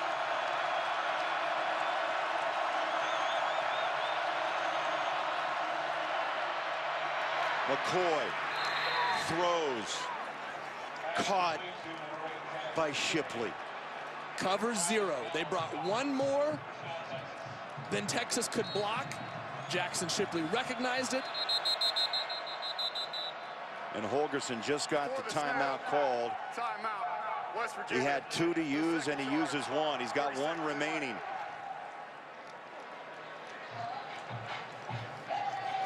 Tonight, Fox Sports Live will bring you all the scores, all the highlights from what a crazy day of action around the world of sports. And next week is Coaches Week on Fox Sports Live. As each night, they'll talk with some of the best head coaches in college hoop. Fox Sports Live is tonight at 11 Eastern, and it's only on Fox Sports 1. Hey, Craig. Dana Holgorsen called that timeout there because they had some substitution issues. Trying to get new personnel back onto the field after they had their blitz personnel. They had a mess of people standing down on the sideline. But here going back, Jackson Shipley knows exactly where the 1st down is, knows that his quarterback is going to get pressure, recognizes that, turns around, gives him his numbers. Hey, look, you saw 2 plays ago when Case tried to throw the ball outside to Kendall Sanders, and there was a miscommunication. He thought Kendall was going to sit it down. Instead, he came inside. There was no indecision by Jackson Shipley. He knew exactly where he was going to be. McCoy. 1st and 10. Handoff, right side, big hole, watch out. Brown down the sideline, bumped down at the 11-yard line. And a great play call by Major Applewhite, recognizing 2 safeties high and deep, but also recognizing that the defensive line and the linebackers were up there. If you could break through that 1st line of defense, you got yourself a lot of running room. 1st and 10.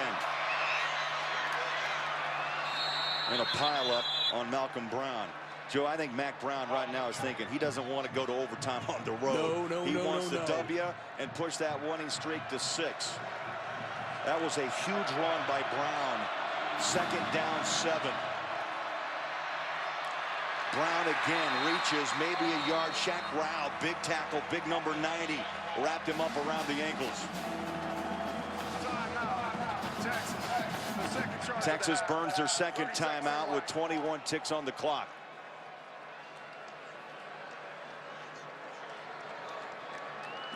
Well, interesting situation now for Texas. You've got 3rd and 6, and you can still get a 1st down. You have a timeout still on the board, which means you can run the football. Right. Craig, what's your play call? Well, I've got 2 choices right now. Mr. Brown or Shipley. If I want to throw the ball to my possession receiver. But you know what? Brown sounds good. If you have to, you can set it to the middle of the field and hope for a chip shot by Farah to at least get you to overtime. Absolutely.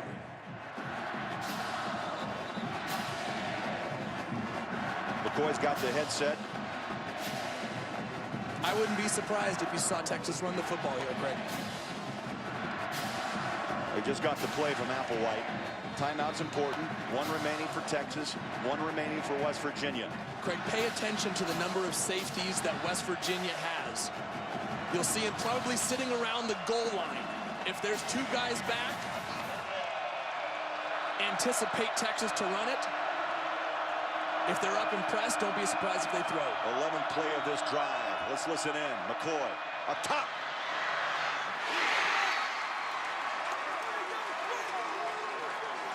Mike Davis trying to out-jump the secondary. That brings up 4th down, 16 seconds left. And there's no choice. You got to tie, go for the tie, and go for overtime.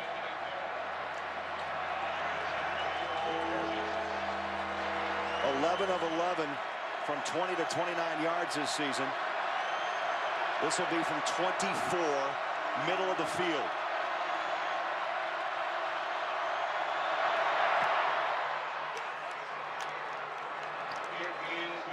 Tied at 40.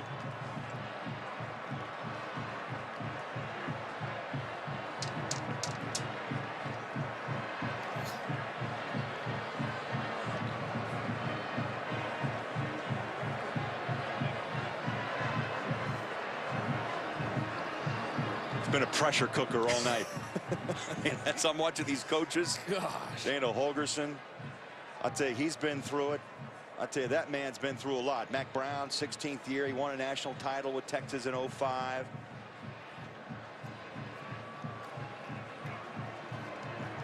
That was a 12-play drive. They go 57 yards and a 24-yard field goal to tie this game at 40. And you know what, Craig? That's the 4th time tonight that Texas has gotten into the red zone and West Virginia has forced them to kick a field goal. Yes, they've given up 40 points. Well, both teams have given up 40 points, but you have to give West Virginia's defense a lot of credit for getting stingy when it counted. Gonna bounce this ball off the turf, taking it to the 5-yard line. And they bunch up. And West Virginia at the 27-yard line. 7 seconds left. You can either take a knee or try to go up top, but overtime is just around the corner. Joey, you realize this game kicked off nearly 4 hours ago. Just kind of seems like par for the course for us, though. We've had a few long ones this year. And they're going to protect it. And Millard under center takes a knee, and they're going to let the clock run out. We're going to play a little overtime tonight. Why not? In Morgantown. Mack Brown. Dana Holgorsen. Let's play. Let's play a little longer. All right, Craig, let's talk strategy. If you're West Virginia, you find as many ways as you can to get the ball into the hands of Charles Sims. Up to this point, he's carried it 23 times. He's caught it 6 times out of the backfield. You have to be creative. Texas has shown a lot of single safety looks, so you have to be creative to get the ball into his hands in a tight space. Remember, each team is going to start at the 25-yard line, so you don't have the whole field to work with. So let's flip it and go to Texas with McCoy. You have to rely on his ability to get your team into the right play. Just because Jonathan Gray is out of this ball game doesn't mean that you can't run the ball. Texas has depth. Malcolm Brown and Joe Bergeron can both run the football. And you got the possession receiver in Jackson Shipley. Absolutely. Rely on his ability to read defenses.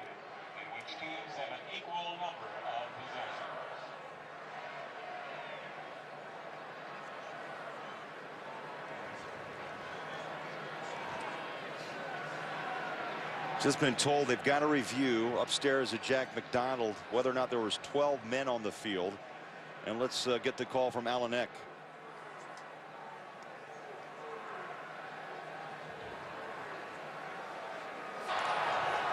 After further review, the defense had 12 men on the field. That's illegal substitution.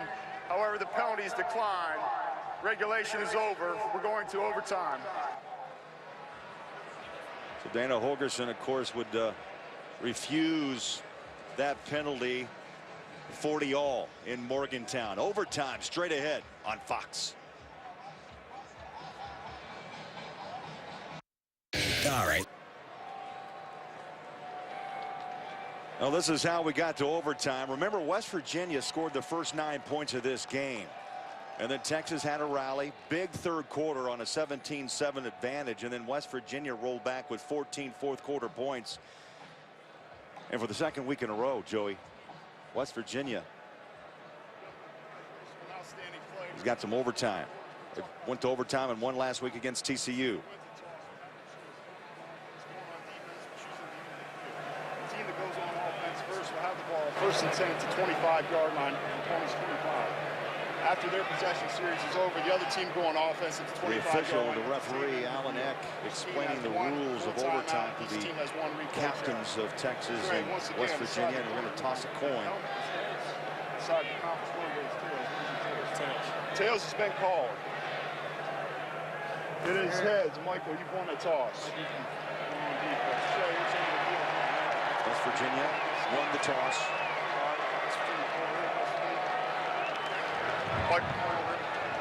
Now the official hits the mic. West Virginia won a toss and elected to go on defense. It's Texas ball, first and 10 to 25-yard line at the north end of the field. Good luck, gentlemen. So McCoy's going to work. And Joey, let's check out how this works. The winner of the coin toss elects either possession or side of the field. Each team gets possession at the opponent's 25. One timeout per team in each overtime period. You must attempt a two-point conversion following the touchdown starting the third overtime period. Well, Craig, and here's why West Virginia chose to go on defense first. Because each team is going to guarantee one possession. If you hold Texas to a field goal, or you hold them to no points, you know exactly what you need to get on your possession. It helps dictate your play call.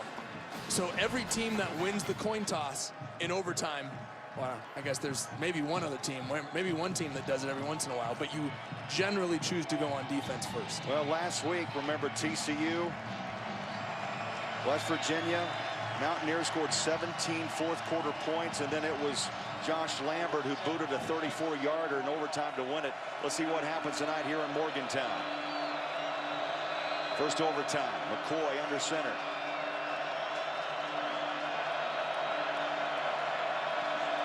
Two seconds to snap, he got it away.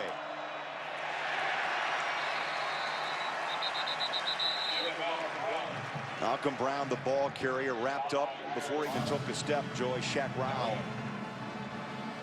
The nose tackle, you can't miss him. 6'4", 305-pounder out of Maple Heights, Ohio. Second down and 10. Four wide receivers set.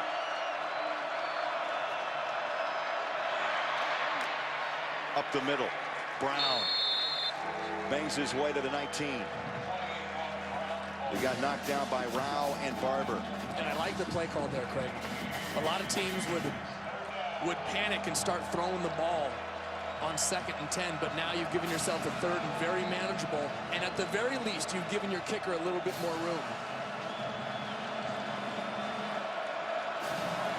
Third down and 4 at the 19-yard line. McCoy shotgun. Low snap, sets his feet, throws up top on the hands of Marcus Johnson. He's been kind of the no-name wide receiver tonight. Davis getting a lot of press. Shipley, a lot of balls thrown his way. He slips, has the ball out of bounds at the 6-yard line. And one of the few times West Virginia has run with two safeties, they had the perfect call on. Pushing is Brown. Wrapped up and dropped at the 3-yard line. Oh, this game for Texas looms so large as they chase the Big 12 title. They've won 5 straight, trying to make it 6 in a row.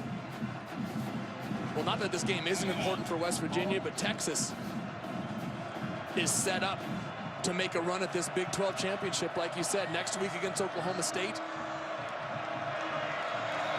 Ending the season against Baylor. They need this win if they want to keep that streak going. Second down and goal, ball just outside the 2-yard line. Jeff Swain, the tight end, goes in motion, tries to throw a block. West Virginia does not bend.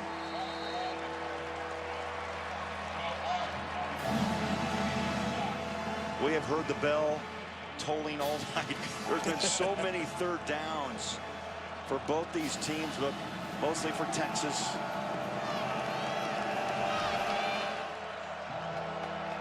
Hard-nosed football, that's just straight ahead.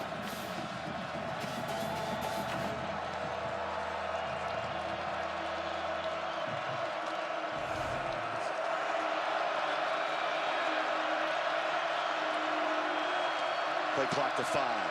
McCoy. Play action. Flip. Touchdown. Alex De La Torre.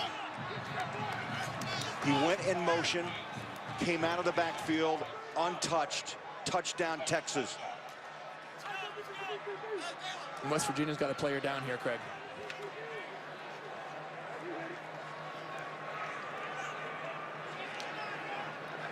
Got a player down.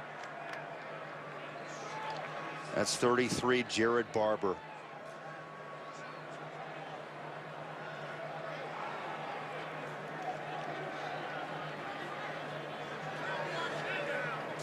Out of North Carolina. You saw him, Joey, holding the knee. Let's see what happened. There he is. Ooh, got cut. Yeah. And it's it's the back's responsibility on that play action once he sells the fake to then block the free rusher, and that's what Malcolm Brown does. Does a great job of getting his hands down. That's what your job is, to get your defender's hands down so the quarterback can throw the ball.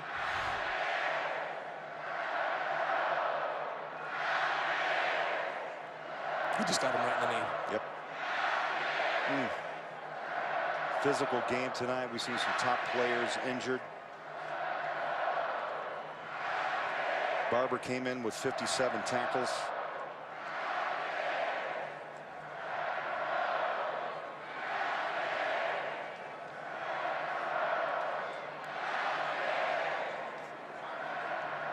Joey, this game just took an interesting turn to start. A safety is the way this game began, and it's going to end in overtime sometime tonight. 9-point early lead for West Virginia. The injury to Jonathan Gray, Texas. Also hurt defensively for Texas up front, Chris Whaley.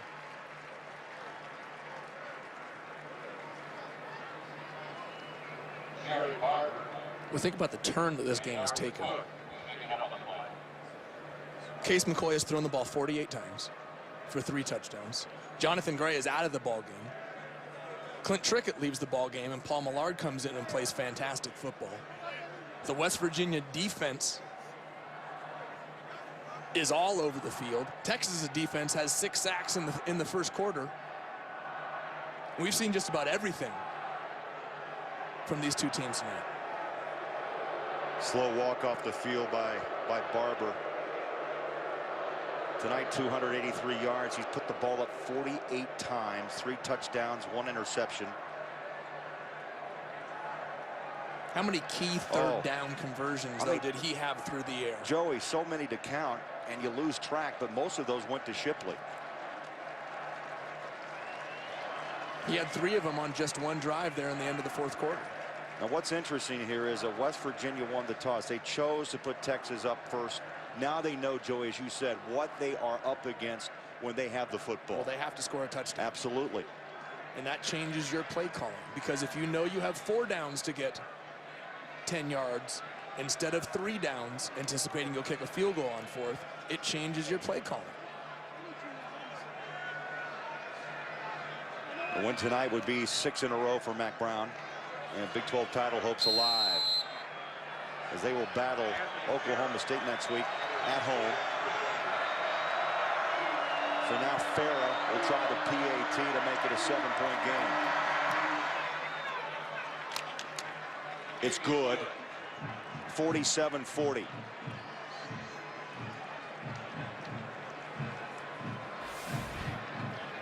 Well, we mentioned it a moment ago how big this game is for Texas. If they can get out of here with a win, they've got a huge one next week against Oklahoma State. These 3 teams at the top, Baylor, Texas, Oklahoma State, they all play games against each other in the next 3 weeks. This Big 12 conference is going to be decided here in the month of November and then the first week of December. Let's get a thought. Downstairs we go to Ryan Neese. Joey and Craig, defensive coordinator Greg Robinson told his defense, this is our time. You've got to step up, play the defense, go out there and execute, and get us a win. West Virginia needs a touchdown to force the 2nd Overtime, they're going to throw a reverse out to Alford. Trick play, 15-10, 5, out of bounds, and a quick 20. A little trickery coming from Dana Holgorsen and his offensive coordinator, Shannon Dawson. And Craig, we saw this play, we saw this motion a couple times in the fourth quarter where they motioned away and then read Charles Sims back to that side. This time they faked Charles Sims and tossed it to Alford on a reverse. Great setup by the West Virginia offense. Ball right at the 5-yard line. First and goal. A touchdown and a PAT needed to force a second overtime.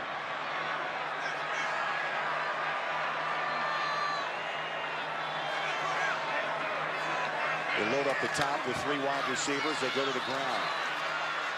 Maybe a yard. Into the pile goes Sims. Second down.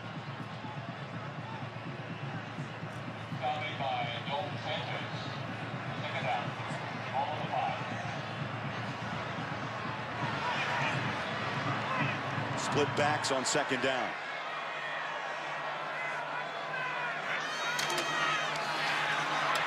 Millard throws. The ball was tipped, and it's incomplete.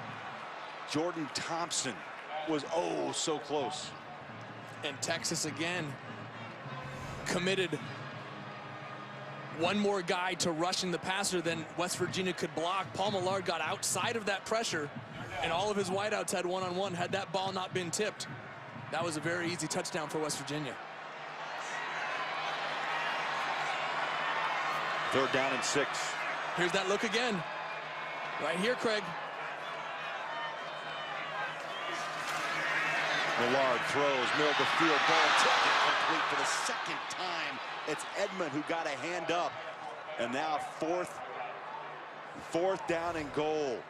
What a play by Edmond here, locking up on the tight end, seeing the ball going up over the top to Kevin White, just sticks his paw up. Makes it a huge play for Texas's defense. Not once, but twice. Balls, that's why you do the old tip drill. Hands are up, ball's tipped away. Now here's the game.